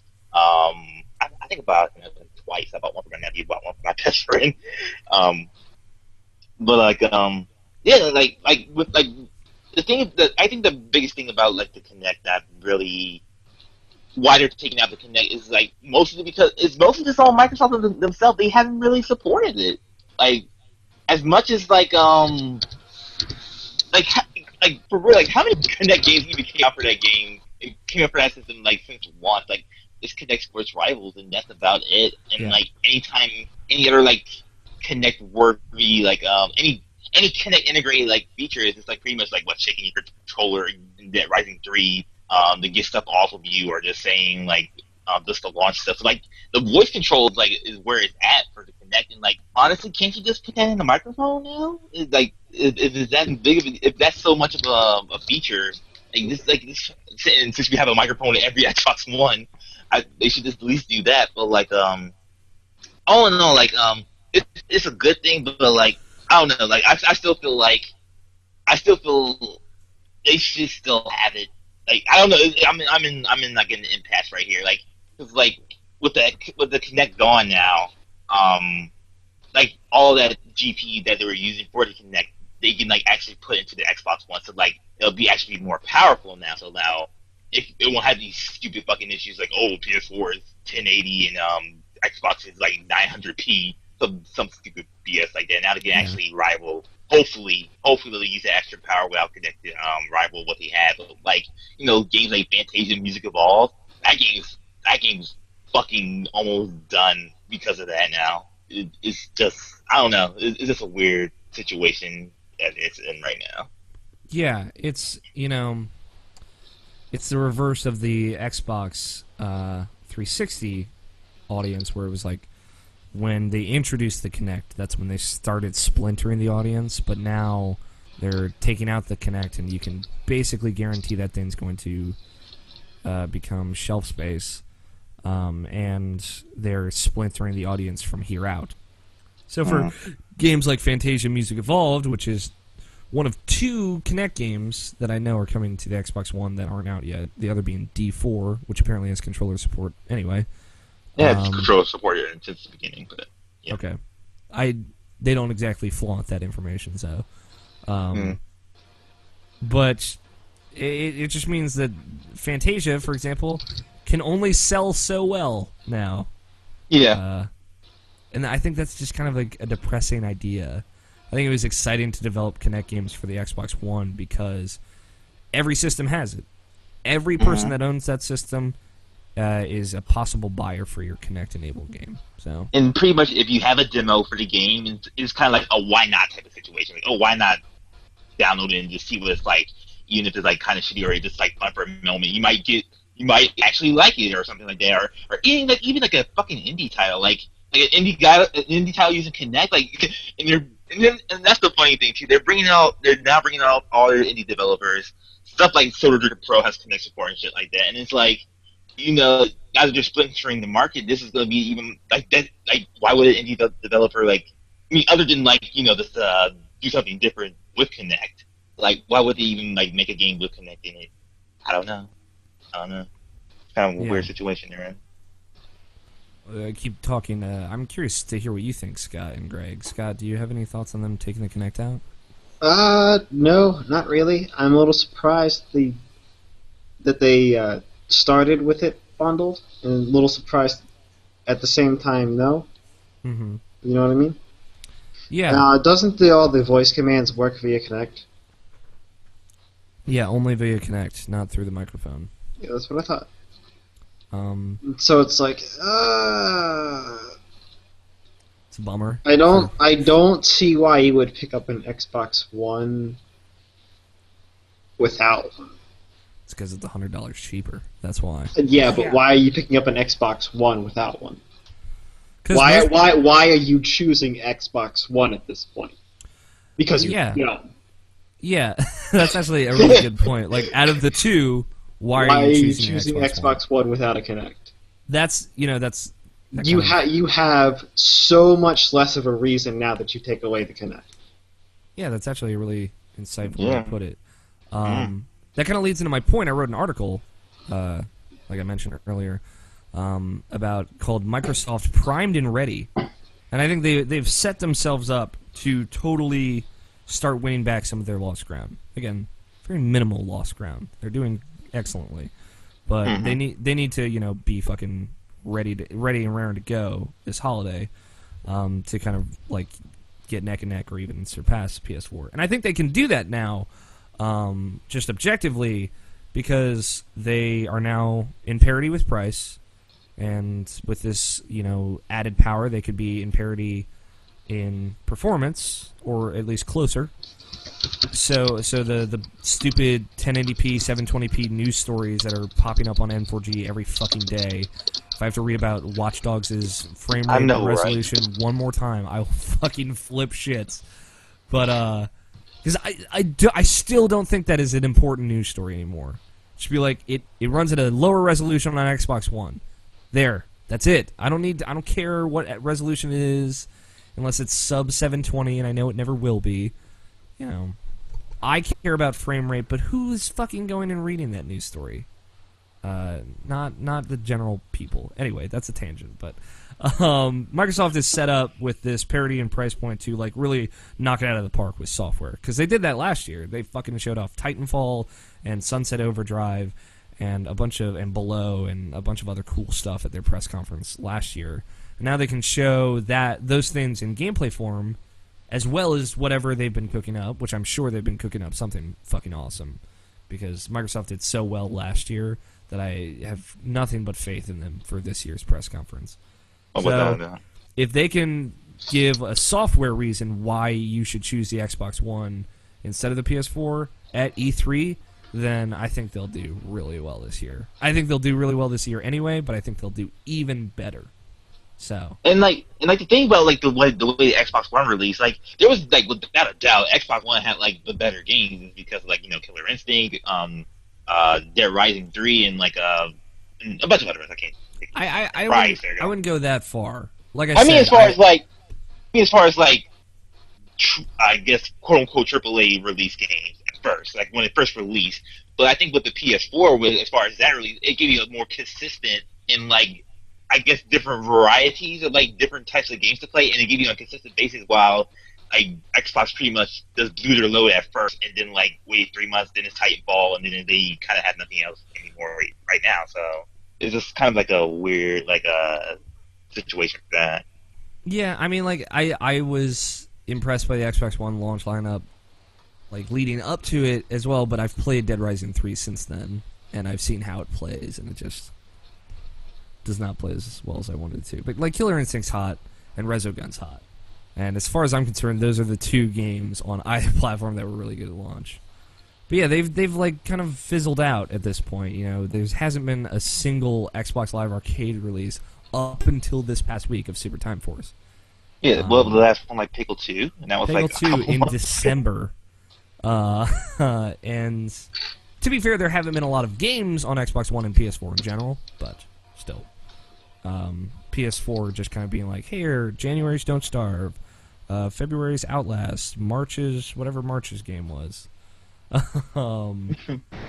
So, and not only that, were they releasing those downloadable games, but they're releasing them for free for Plus members. So, so Greg, what do you think about this? We talked on Twitter briefly. We agreed that this was kind of an inevitability. Yeah, I think that forcing people to buy the Kinect just doesn't work. Mm-hmm. And like you mentioned, that I mean, the Kinect is just basically a glorified Wii. Let's all be honest here. Well, it's a glorified Wii that works with a different control scheme. Controls, yeah, exactly. And when you put games out that you can already buy on the Wii, which people are buying anyways to play those games specifically, you're not making money. You're just you're putting the game that's already out there on your system, and that's not selling your system. Man, Zumba Fitness makes a lot of fucking money, I'll say. There's one version out for Wii and one version out for Kinect, but they both sell well. Kinect for 360. Right, but that's not selling the system. Sure. No, that's selling the game. That is the point he was trying to make. Well, that's selling the Kinect for 360, which isn't selling any systems. Well, you can buy that shit separate. So yeah, so like in the end, if you don't, your lineup at E3 last year doesn't have a bunch of Kinect games that are already going to be announced, then why even put the damn thing on the system in the first place? Yeah. But at this point, it's time for them to man up and be like, yeah, we fucked up, and we're going to fix it by taking it off. And we're going to drop the price, and it's going to be even with the PS4, and they're going to sell systems this Christmas because... I think you don't understand how that Xbox One control system works. What do you mean? Oh, like just that it's not very fun without the Kinect? Yep.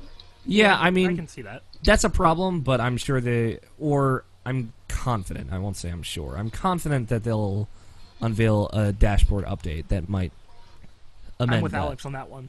Because they do a dashboard update for the... So them kind of carrying that over. And they're going to have to do it for this one. Like, regardless, Scott, they're going to have to do an update because then their system will not function as well as they were hoping to originally. Yeah. It's like to kind of go along with them taking the Kinect out, which was very good for navigating the interface, mostly because the interface isn't very good. I think they'll change the interface, or update it at least to make it better. Mm-hmm. And in the end, the Kinect should always have been an optional thing. It's just one of those things where you can't shove something down somebody's throat and say play it when nobody wants it in the first place because there's nothing to play it with. Yeah. So, it was actually you saying that you were pretty much in parody with Ben Kuchera from Polygon, who wrote an incredible article that I could not agree with more. Basically saying what you're saying, Greg. It's titled, I think, Removing the Kinect Will Save the Xbox One or something like that. And it focuses on the fact that, or a Kinectless One is Microsoft's greatest weapon against Sony. Something like that, actually. And it's just focusing on how forcing the consumer to buy the Kinect is not the way to get the developers to build games for it. Giving the developers tools and having people buy the Kinect because they're interested in the hardware is what's going to give developers interest in developing for it. Also, the Kinect interface for developers is not very good. It barely works as is. It works, but it doesn't work as well as something like that should work. Yeah, I can't speak to that. So.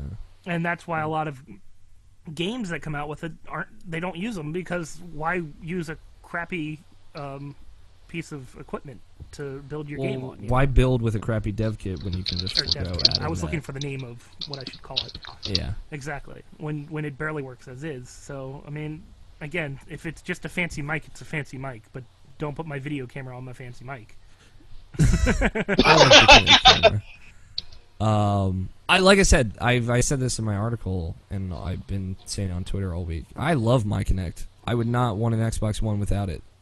I was interested in it from the get-go, yes, but, just kind of like being in my room, kind of generally facing the TV, like doing something, and saying Xbox on, and then having it recognize me and log in automatically is awesome. And, like, at that point, I don't even have to get a controller. I can just kind of navigate it from there. Mm-hmm. But yeah, so that's where I stand with the Kinect. And hell, if they managed to... Sorry.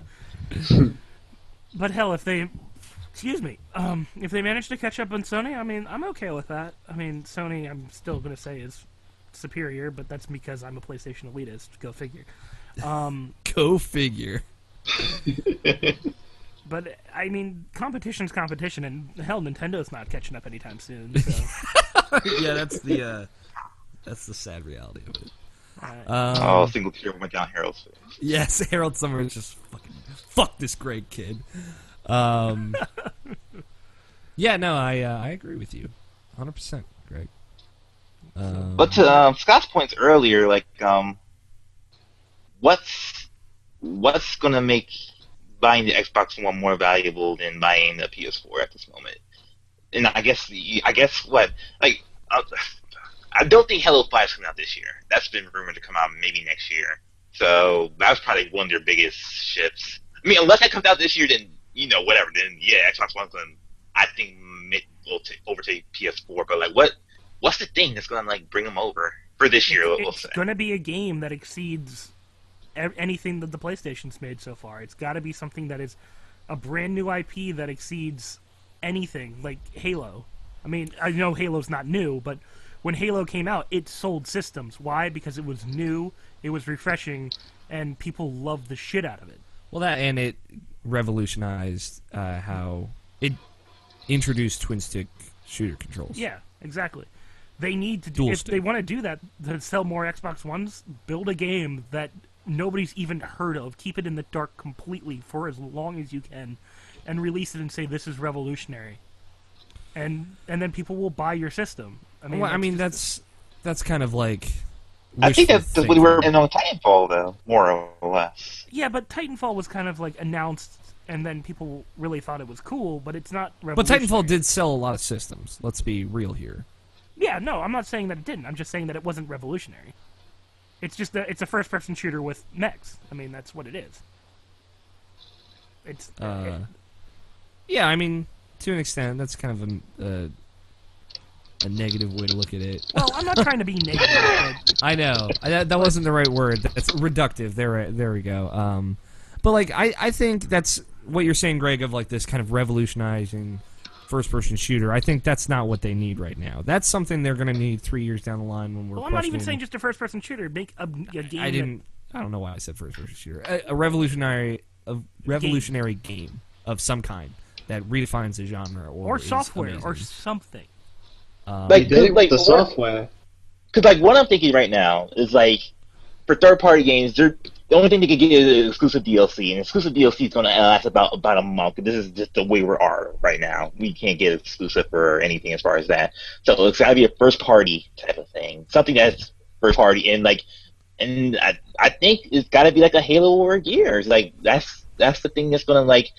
People who bought a PS4 who used to have a 360 and love those games will buy an Xbox One for those type of games again. Yeah, at least that's what I think. I mean, I can see that working. I say the DLC angle is good to play at this point, kind of like really early in the console cycle. when people are still really on the fence, and one little thing will sway them one way or the other. Like the Fallout 4 DLC. Yeah, I'm saying exclusive? associate Fallout 4 with Microsoft, show it at the E3 press conference, 1 month DLC exclusivity. When they think of Fallout 4, they think of Xbox One. That's just like early on where we're at. Statement, just so you know. I know, but like early on where we are now, I think that might help.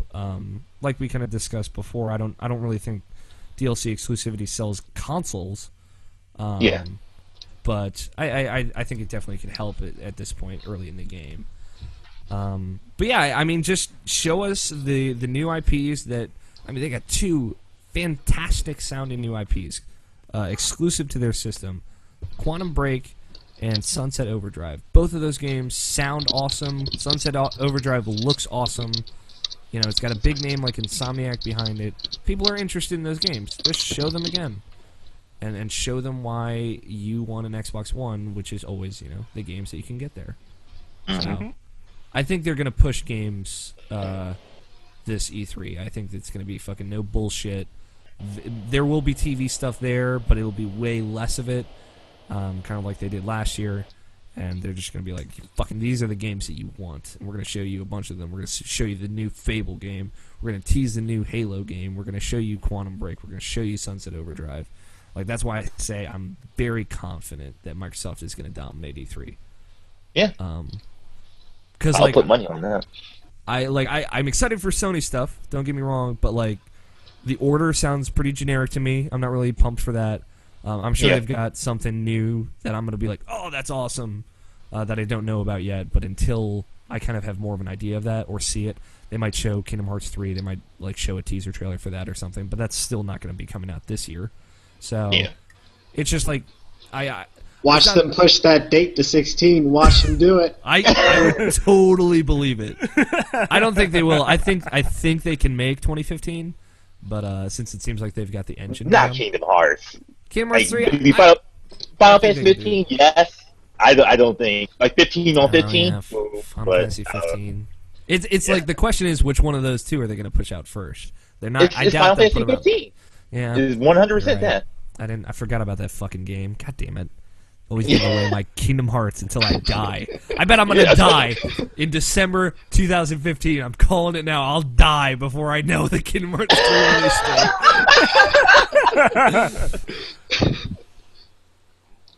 I'll be.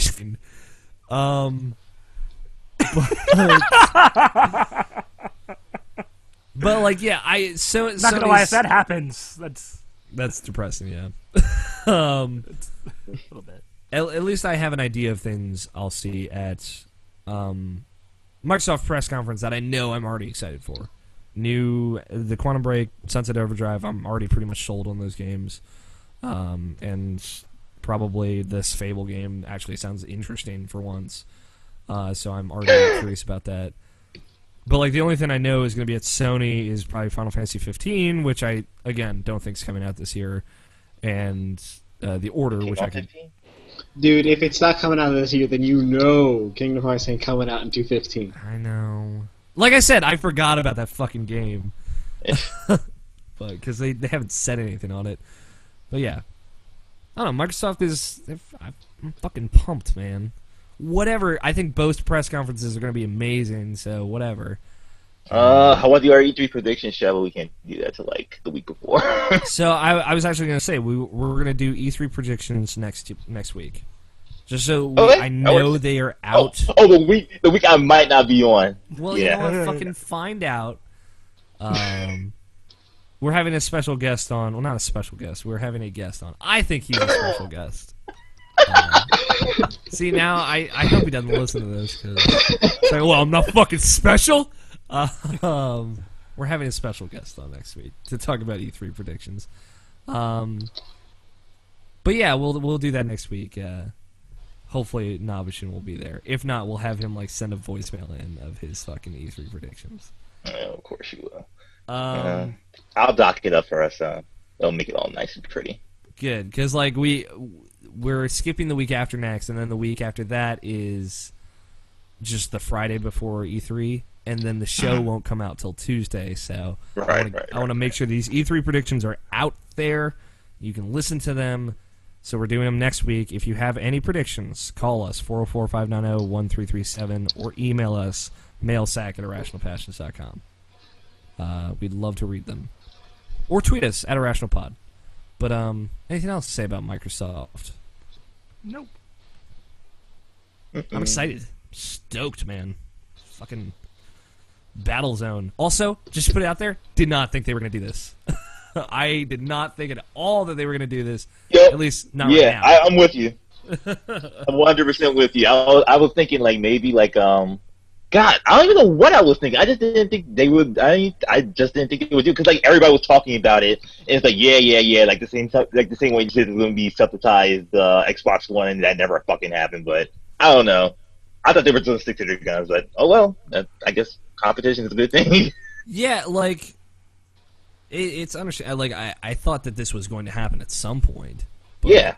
I thought they would at least wait a year, but no, 7 months, and they're like, "Fuck it, we're taking it out. It's $100 cheaper. Go buy it." I should say 6 months, not 7 months. But yeah, surprise, surprise, but fucking ballsy move on Microsoft's part. I know there's a lot of sentiment out there like, "Oh, Microsoft is just doing whatever the fans tell them to do." I'm like, hey man, if it fucking sells systems, then who cares? People complain about all sorts of dumb shit. True. They complain when they get what they want. Yeah, they complain when they get what they want. They complain when they don't. Anyway. Man, I really want a new Aptitude game. Oh, what? Oh, you want to make me buy it? Oh, forget that.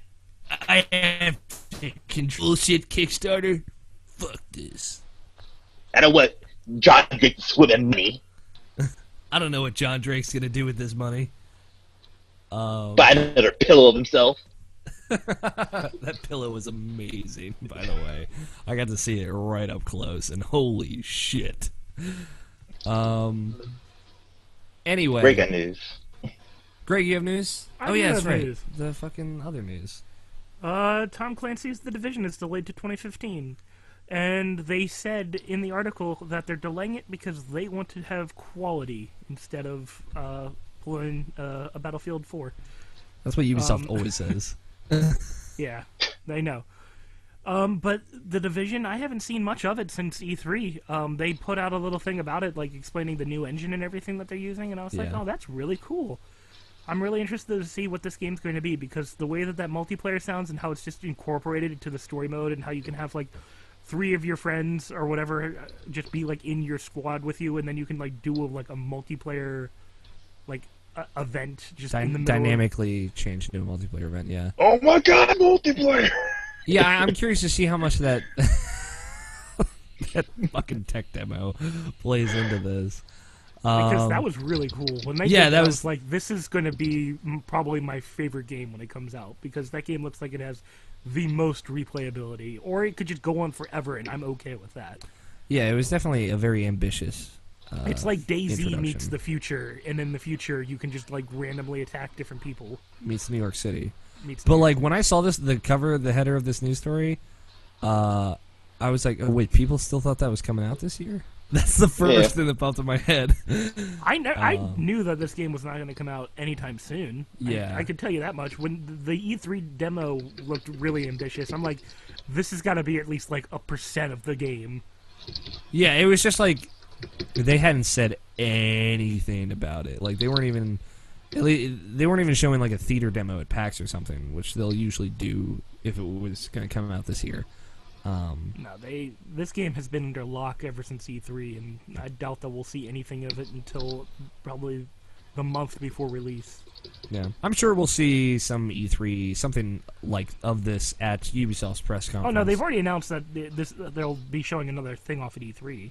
I know that much. So but that'll be interesting to see. I'd like to see how the game's changed. E3, they haven't said anything about it, so yeah. I actually forgot the game even existed until I read the article. A little bit of me did too. I was like, oh yeah, that's right. I really like this game. Which is good, because I was on such the fucking hype train for it. I'm glad that I was able to subside. It was like that time where I had to force myself to forget about Birth by Sleep for 3 months, because if I kept thinking about it, I would have started murdering people. to put it in comparison's sake. Also, you pointed this news out to us before we started. Rockstar said they're putting something out next year. Yeah, right now the speculation is that they might be bringing Grand Theft Auto 5 to PS4 or Oh my god, I might be wrong! and that would be really interesting because I would play the shit out of that game if it was on PS4 because it would look 500 times better. It looks really good on PS3, but it will look even better on PS4. Yeah, maybe the buildings won't look like shoeboxes. Well, render distance will look amazing. But yeah, fuck you, Alex. You're such a piece of shit. I still stand by that. Everything else that I said was fucking stupid, but I'll stand by that one. It looks better than Grand Theft Auto 4. Yeah. I was like, no. Yeah, that's when you were like, man, he's Or really other drinking way over around. there. No, but that or they might be announcing a new Red Dead or Yeah. something in the Rockstar playlist. I'm excited because generally Rockstar makes good games. As we Red Dead found out 2 is the one that's building the most momentum right now. Yeah, a lot of people want Red Dead 2 as of right now. And guess what? So do I, because Red Dead Redemption was awesome. I want, you know what? If Rockstar, this is what I want. As someone who's never really been into GTA, and I'm just gonna piss you off, Greg. I'm just sorry in advance. But I was fascinated with Red Dead Redemption from a distance. Never played it. But if they did a space western, I'd be so on board for that. And that would be something like so not Rockstar, but It it wouldn't could be, but that does sound really interesting. That could be really cool. like, what if they made fucking Cowboy Bebop the goddamn video game? Because if anyone could It do didn't it, make one. it'd be Rocky. All right, shut up, Nobishin. Like if they made a Cowboy Bebop. Well, we don't want a rehash of the actual series. We want something esque, okay? Yeah. Grand Theft Auto meets Red Dead Redemption in space. You just on a planet jack somebody's space car and fly away. Like, this is what I would, because if they announce Red Dead 2, which, to be perfectly honest, they probably will, because Yeah. Red Dead 2 will sell fucking gangbusters. Yeah, you know that billion that you made last year? Guess what? It's going to be like 5 billion. 5 billion, but they'll make it again. Basically. Yeah, they'll make- Also, 2K released their earnings, and they're like, hey, we made a fuck ton of money! Still doesn't make up for Aliens. Oh. Aww. How did Bioshock Infinite do? I just pissed off a lot of people. I don't that know. were Aliens I'll look it fans. up real quick. But if Rockstar did something completely like different and new, then I would be totally on board. Like a space western. Just Yeah, like the I said, I still don't think it's going to be Grand Theft Auto 5. If anything, it'll probably GTA Online on that, but that'd be dumb and weird. But I'm okay with GTA Online being on PS4. Like, I'm down with that. yeah, but I don't know. Like, hopefully it's a new game. If it's a new game, I'll play it. If I'm it's Grand also Theft Auto down with 5, a new I game, won't too. buy it again. Yeah. Okay. Go ahead, Greg. I'm super excited for whatever they're going to put out because, again, GTA and Red Dead are great Rockstar games, and Bully 2. I never played Bully. I'd play Bully 2. Fuck it. Manhunt 3. Nope. Nope. Bioshock Infinite did very well. That's all they said. I think they said it made Okay. like $70 million or something like that. Okay, good. But yeah, I mean, if Rockstar did something new, I mean, they haven't done anything new really since In a Red while. Dead, which was 2010. And it's still one of the biggest talked about games. Max Payne 3 was kind of different. Yeah, but but nobody like really cared. that was still Max Payne 3, and then GTA 5, and before Red Dead it was GTA 4. You know, they haven't started a new franchise in 5 years by the time this game, whatever this game is, comes out. So. Table tennis. Yeah, that fucking Rockstar Table Tennis. Because people are still looking to play that. There is like a weird like cult fascination with that game, by the way. Like an Really? underground set of people that are absolutely fascinated by that game. I don't understand. Neither do I. But yeah, Scott, what do you want Rockstar to put out next year? Dude, it's Rockstar. The last game I played by them that I thought was okay was a LA Noire. Oh, and I didn't even think about that. That could be another LA Noire game too. They won't make another Yeah. LA Noir. Yeah. There's too much of a bad stigma surrounding it. Fuck that game. Yep. Hey. Game was pretty cool. I like the game a lot. I only played a little bit of it. I liked it at first, and then it just became shit to me. I didn't like it at the end. I just got so sick of it. I can understand that totally. I can totally get why people don't like that game. I liked it a I mean, lot. I absolutely loved that game, but like when it got to the point where like it's specifically this point where there was blood on the shoe, and like, oh, I can go back and get that evidence from that blood from that rabbit. They didn't go back for it, and it's like, oh, that's it. And I was like, you know what, fuck this game. That made me so mad. That specifically just killed the game. Did you ever finish Even it? though I beat it. Yeah, I beat the game. Oh god, that fucking whole Vice arc is so good. I bought all the DLC for that game too, and I only played like a couple of them. But I played the there's DLC. stuff about I really like about that game, but it was just like some like convoluted bullshit in that game that just made me mad. Like easy stuff that you can just go back and just look at it, and you can solve the mystery, but it won't let you do it because you're in an investigation mode. Fuck that shit, man. That made me so mad. Yeah, I mean, like the fact that both the arson plot arc and the murder plot arc have the same result in that some other person did all of these murders and all of these arsons, and you won't catch him. So don't worry about it. Just play through this bullshit that doesn't matter. And that fucking ending, that flamethrower out of nowhere, stupid game. That was so great. Stupid game. But the Vice arc is amazing. The whole Vice section of that game is some of the best acting in games and writing, I think. So, you know a game that I would love Rockstar to announce, and I know that is it Agent? No. Bringing it back? Grand Theft Auto Vice City 2. That'll never happen. I want that to happen. You are not the only one, I'll say. I love San Andreas to death, but Vice City is my second favorite Grand Theft Auto game. To GTA 5, I'm guessing? Yeah. Okay. Alright, that's it for news. We're going to take a quick break, and we have at least a voicemail. And so we're going to listen to that when we get back in just a little bit. Shoot. I need to pee. Enjoy your piss. I will.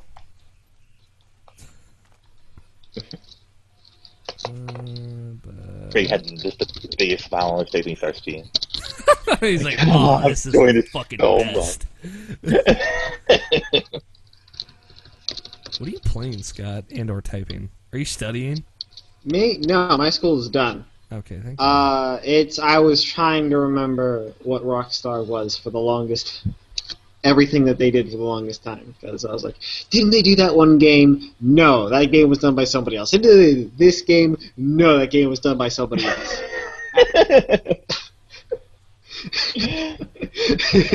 They did Bully, GTA, Red Dead, LA. They didn't even technically do LA Noire. Team Bondi developed LA Noire, but Rockstar assisted and then took all the credit for it. The GTA skin over it. Yeah. Or LA Noire skin over GTA. Yeah. That's what it was. That's the weird skin thing. That was what I didn't like about GTA 5. That's what I didn't like about how it looked. Well, the skin didn't look right? Well, like, their skin looked... It had, like, this weird gloss to it. It's too black for me. Too realistic. Yeah, too realistic. Too gross. What are you talking about, man? Oh, Jesus. Holy shit. Sorry. Christ, Greg, did you just shit out your mouth?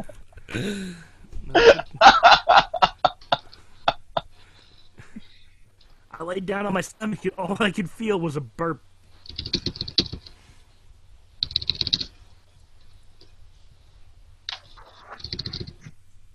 Alright. I was gonna ask something. Say something, Persona, when you come back, Alex. Alright. We're back, guys! Persona 5 comes out next year. Don't forget. Persona Q comes out. Oh yeah, when does Bayonetta 2 come out? Come on. This year. Next year, come on. This year. This. It's not soon enough. Not soon enough, yeah. Fuck, man. Thank God I'm getting Persona Q to tide me over to 5. Oh, that game was so good. I'm so wrongfully excited about that game. Meh, more Persona. Persona. So we have a voicemail. Let me actually double check, make sure we didn't get any last second emails. Because I always like to be schwa. God damn it. Set to update my password to the other password. Random question, Alex. You still didn't look at that link I sent you, right? I said don't click on. I honestly don't want you to click on it. I didn't. Okay. I never did. I said okay, and I never clicked. I forgot about it. I just wanted to put the temptation there. Like, it's terrible, but it's so funny. At the same What was time. I it? didn't want you to look at it. No, don't worry on it. Okay, sure. You don't get to know. All right, I don't want to know. Clearly, It's something from my past life that I know I shared. if it's an funny at AMV, the time. you have to tell me because I have to fucking watch it. It's not an AMV, but it's from an AMV out. Don't worry about AMV that. The Okay. new one Don't was worry so about it. fantastic, Namachi, and I haven't had a chance to actually talk to you about it. Holy No, shit. we'll talk about it after the show. Yes, please. Save it for when I'm not here. Anyway, we have a voicemail from our good friend Silver PR in Puerto Rico, so let's get to it. What's up, Irrational Passion Crew? Oh, this is from last week. I didn't check this voicemail box, so that's why I didn't play it last week. Sorry. Here, calling from my phone this week. I'm being kind of busy. Not gonna be at home listening to you guys or making a voicemail. So, yeah. Just to be quick, about video games this week. Not much. The same MLB The Show, and a lot of Mercenary Kings. Also, I spent the $20 on Trials Fusion because, yeah, I never played a Trials game before, and those $20 were just daunting me. Yeah, I It's a demo, gone dude. and bought it. It's okay. It's an okay game. It's Trials. I've seen a lot of streaming and a lot of, quick views or whatnot in the past, and I know what I was getting into. So, yeah, I'm not regretting spending the $20 on it. I'm in fun. It's kind of hard to last. The later levels are kind of pain in the ass, but I guess that's what it is Trials for.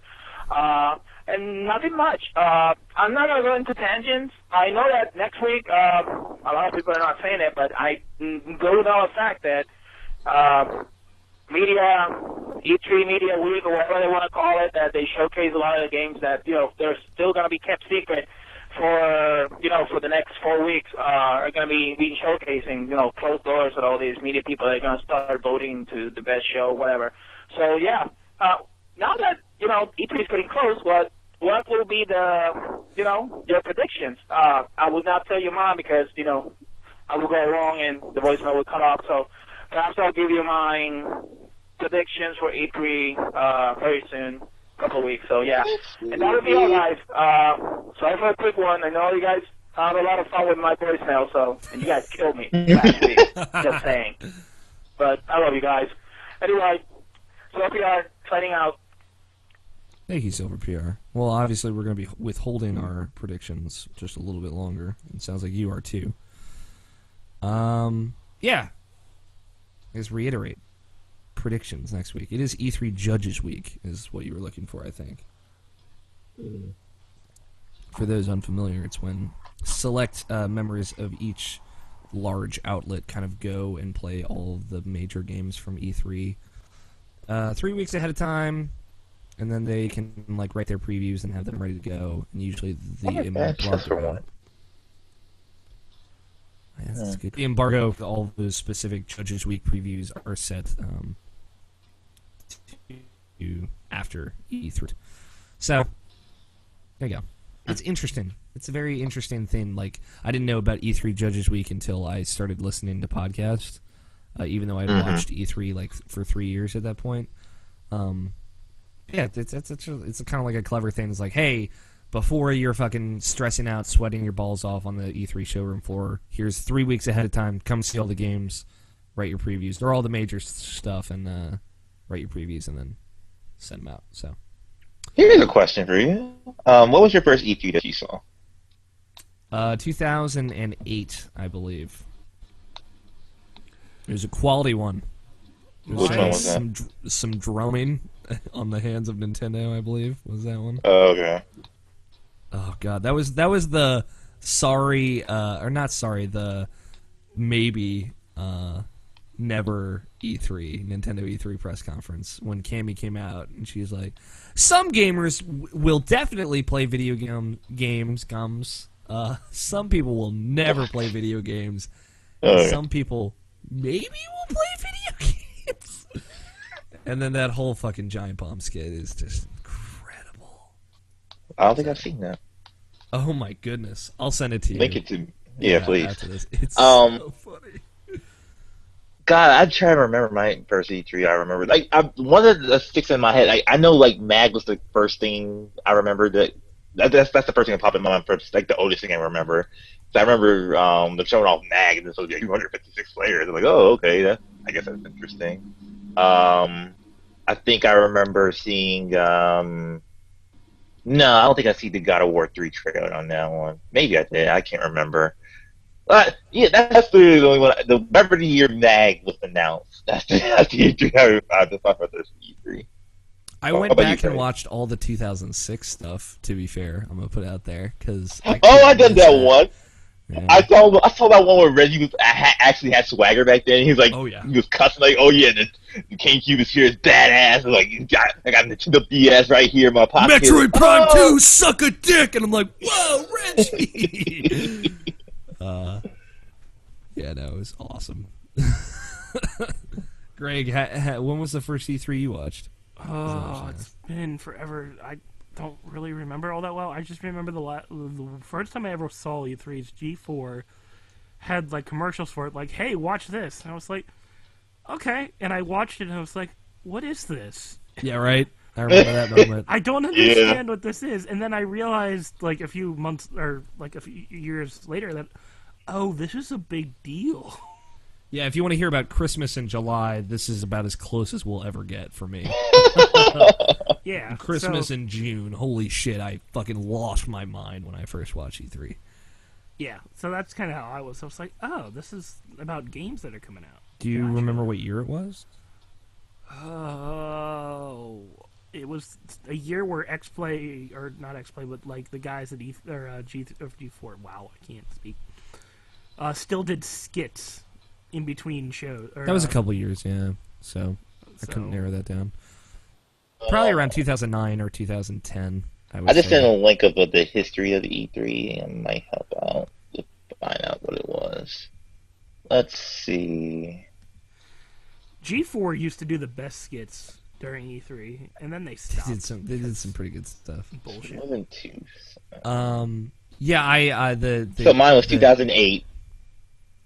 Okay, so same as mine. Yep, So it was 2008 because of Final Fantasy 13 was announced on the 360 stage. That's my first one. Like, wow, what the hell was happening? yeah, I do remember I that. remember Yeah, seeing that was fucking Yeah. nuts. The maybe never Nintendo conference was 2009, but I did watch the 2008 one.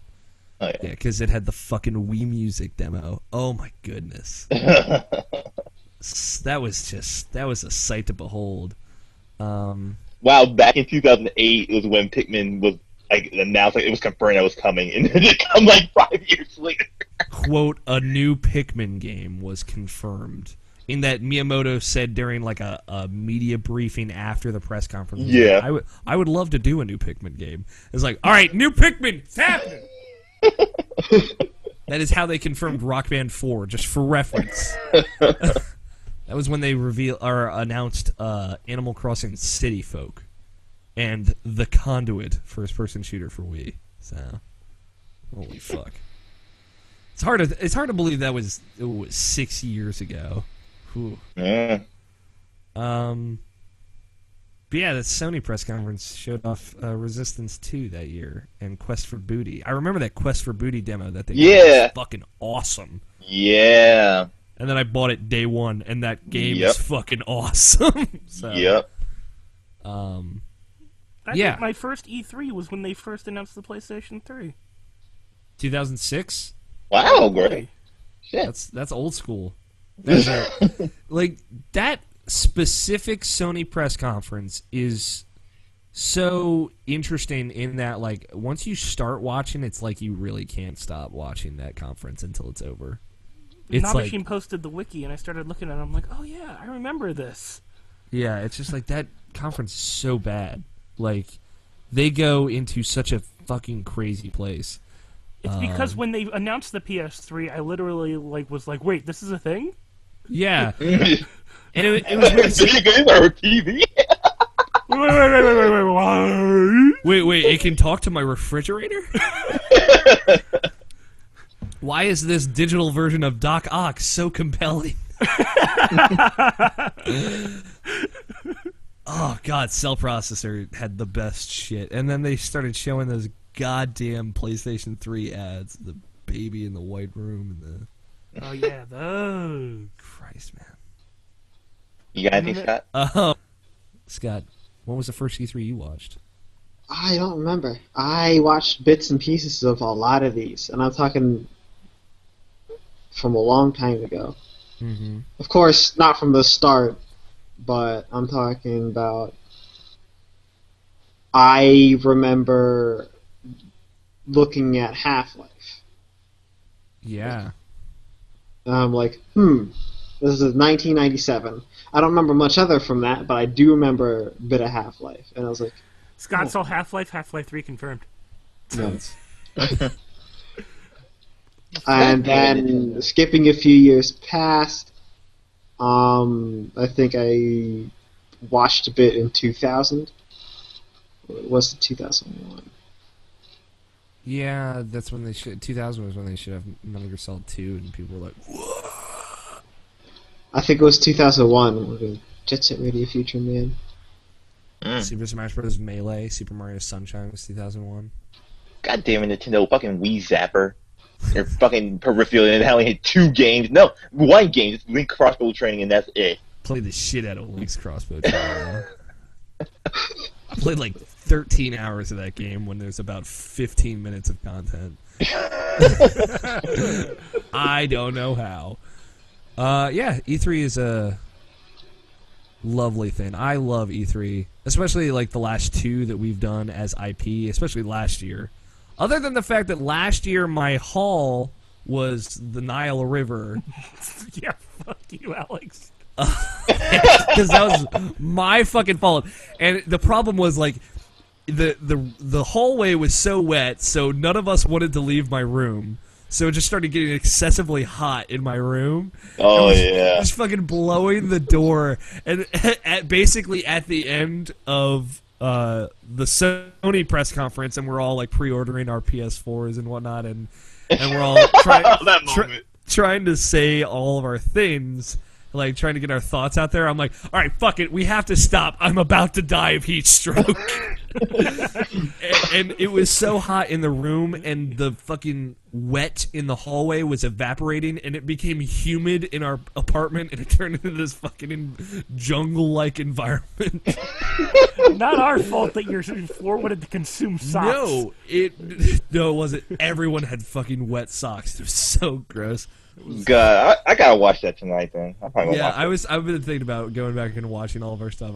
I watch my Kingdom Hearts 3 reaction like once a month because it's so fucking gold. I still like that D4 reaction. I like how I predicted that was happening before you guys realized it was happening. You're like, oh, I can't believe it. We just look at each other and scream, holding our hands up. Oh, that was great. Because we're gonna fucking jam sesh that game hardcore. But yeah, that won't be a problem this year. So it will be a much more pleasant experience. Knock on wood. But my water heater hasn't broken yet, so we've got 3 weeks. So 27 days, actually. But yeah, there you go. All right. Now off of that wonderful E3 tangent. You can contact us in a variety of ways. Please use these contact methods to send us your E3 predictions or crazy E3 memories. Actually, coming off of that tangent. The email address is mailsack@irrationalpassions.com. That's MAIL, sack at irrationalpassions.com. And the voicemail line, like Silver PR used, is 404-590-1337. Keep in mind that standalone distance fees do apply. Now, if you'd like to see more of us individually, we're each on Twitter. I'm at AlFighter27. It spells like it sounds. Scott is at WhatTechuz. Nabishin is at Nabishin186. That's Nabeshin 186. And Greg is at Gregory Blaney, all one word. Some other stuff, please rate and review us on iTunes. It helps us out a ton. Rate us on Stitcher because we're new there and we can build some more traffic there, which would be awesome. So we appreciate it for all those Stitcher listeners. Follow the site on Twitter at IrrationalPod.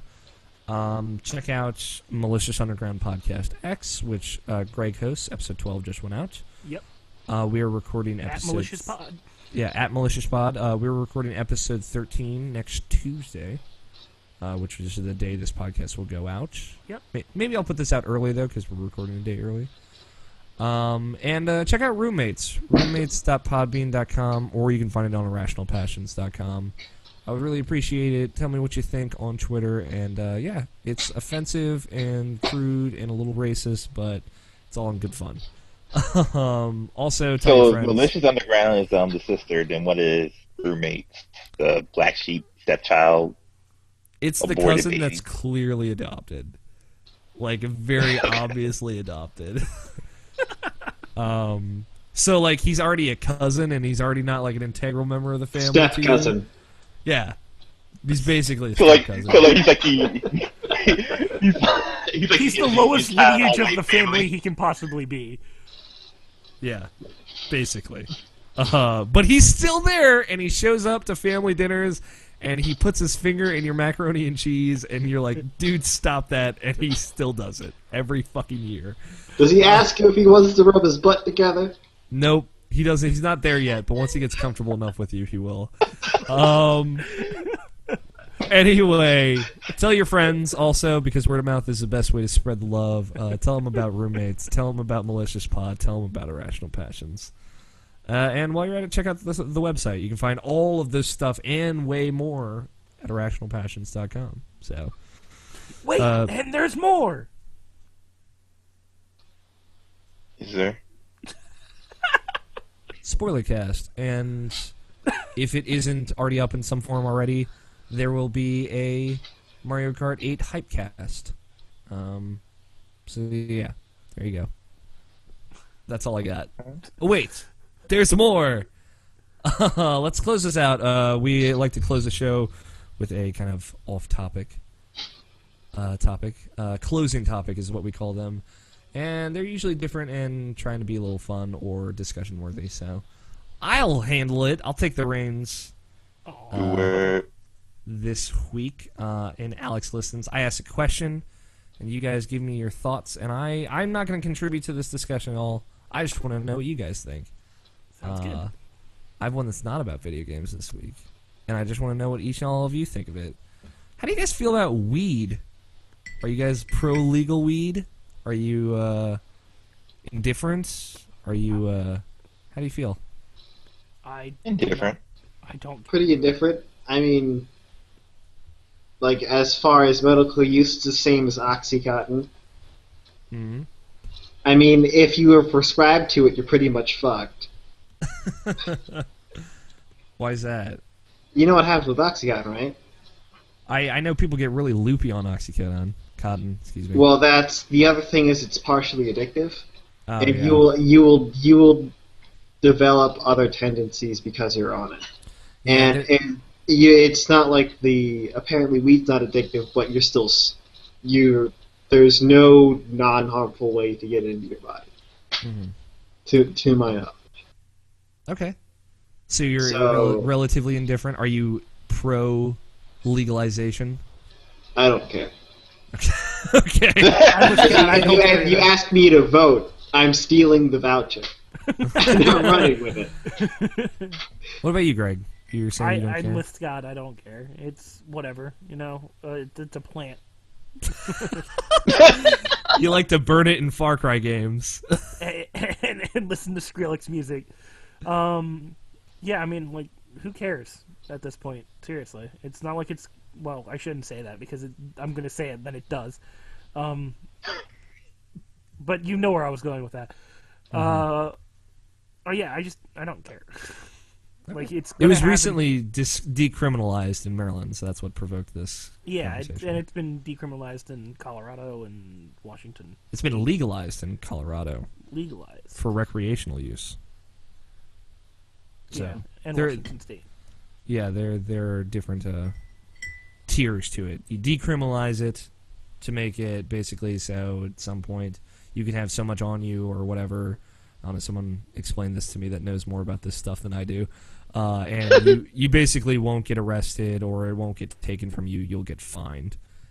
And then it's legalized, meaning you can buy it publicly. It can be sold publicly if you have a license for it. And it can be used recreationally with limited constraints, much like drinking.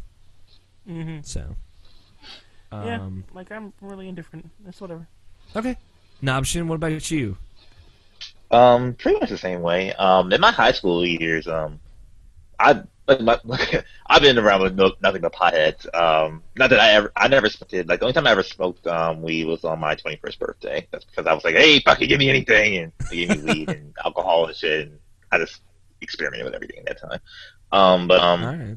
Yeah, like it's a zero interest for me personally, and like I've been around it so much that I know it doesn't really like it. I've been around people who've done it like on a daily fucking basis that like it doesn't really affect them, quote unquote, as far as like like basic functionalities and like because like they like when you talk to someone like that, like it's better than smoking a cigarette and all this other shit, and yet they still smoke cigarettes while they're smoking weed at the same time. But that's beside the point. Yeah. Just double fisting it. Those are cool. Yeah, those are words. But yeah, like I really don't see any issue with it, and like like if I were to raise my child, and like I would say like, hey, just be smart about it. That's all. All right. Agreed. I like that. I like that stance.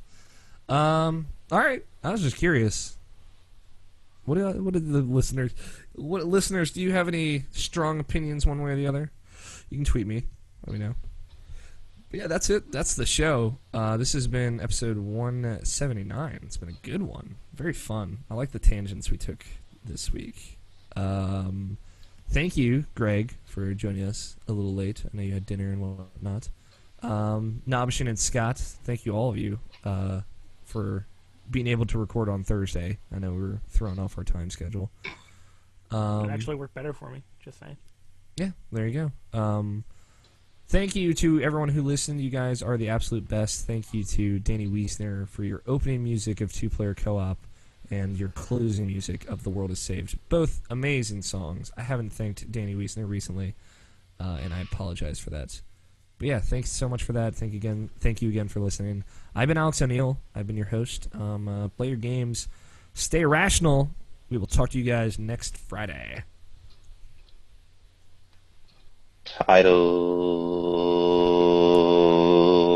See, you're posted titles. Titles. Gotcha. Got that. Yeah, whatever. Too late. It's over.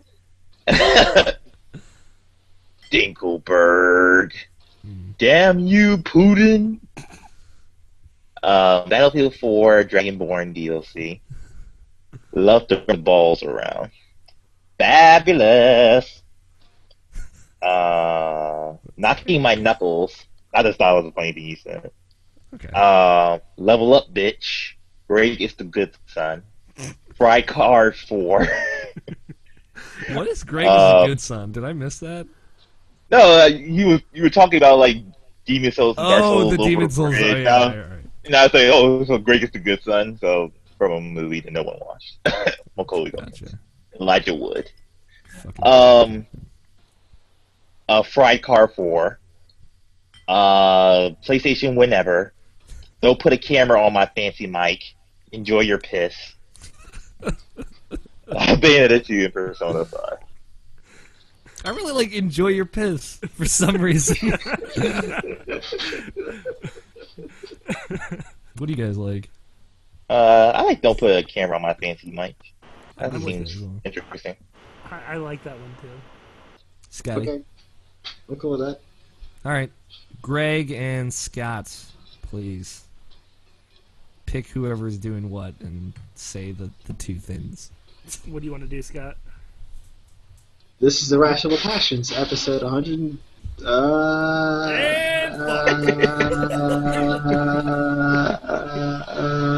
79. 179! God damn it! I have to find and read it first. I have to read it before I believe it's real. 179. All right, you can edit that, right? No, I can't. I am not a wizard. You should just keep that in there until he says 179. Just like loop that first part of two-player co-op over and over and over again, just so a lot for that fucking time. No. I'm sorry, listeners, that now that you've gotten to this point, you're like, man, why didn't he fucking do that? He's a lazy editor. No, it's just it takes time. It was a joke. That's fucking hilarious. Good job, Scott. Scott always lightens the mood. This is Irrational Pod, episode 179. Don't put a camera on my fancy Pod? mic. No. I read it right off the thing. Irrational Podcast. I episode panicked. I started 179. hyperventilating. Hyperventilating. Say that again. All right, fine. Oh, even though it's fine on my end. Jesus. This is the Irrational Passions Podcast, episode 179. Don't put a camera on my fancy mic. Hoo-ha! All right. Stop recording. And to everybody who watched the video, thank you guys. We love you, as per usual. And until next time. No comment?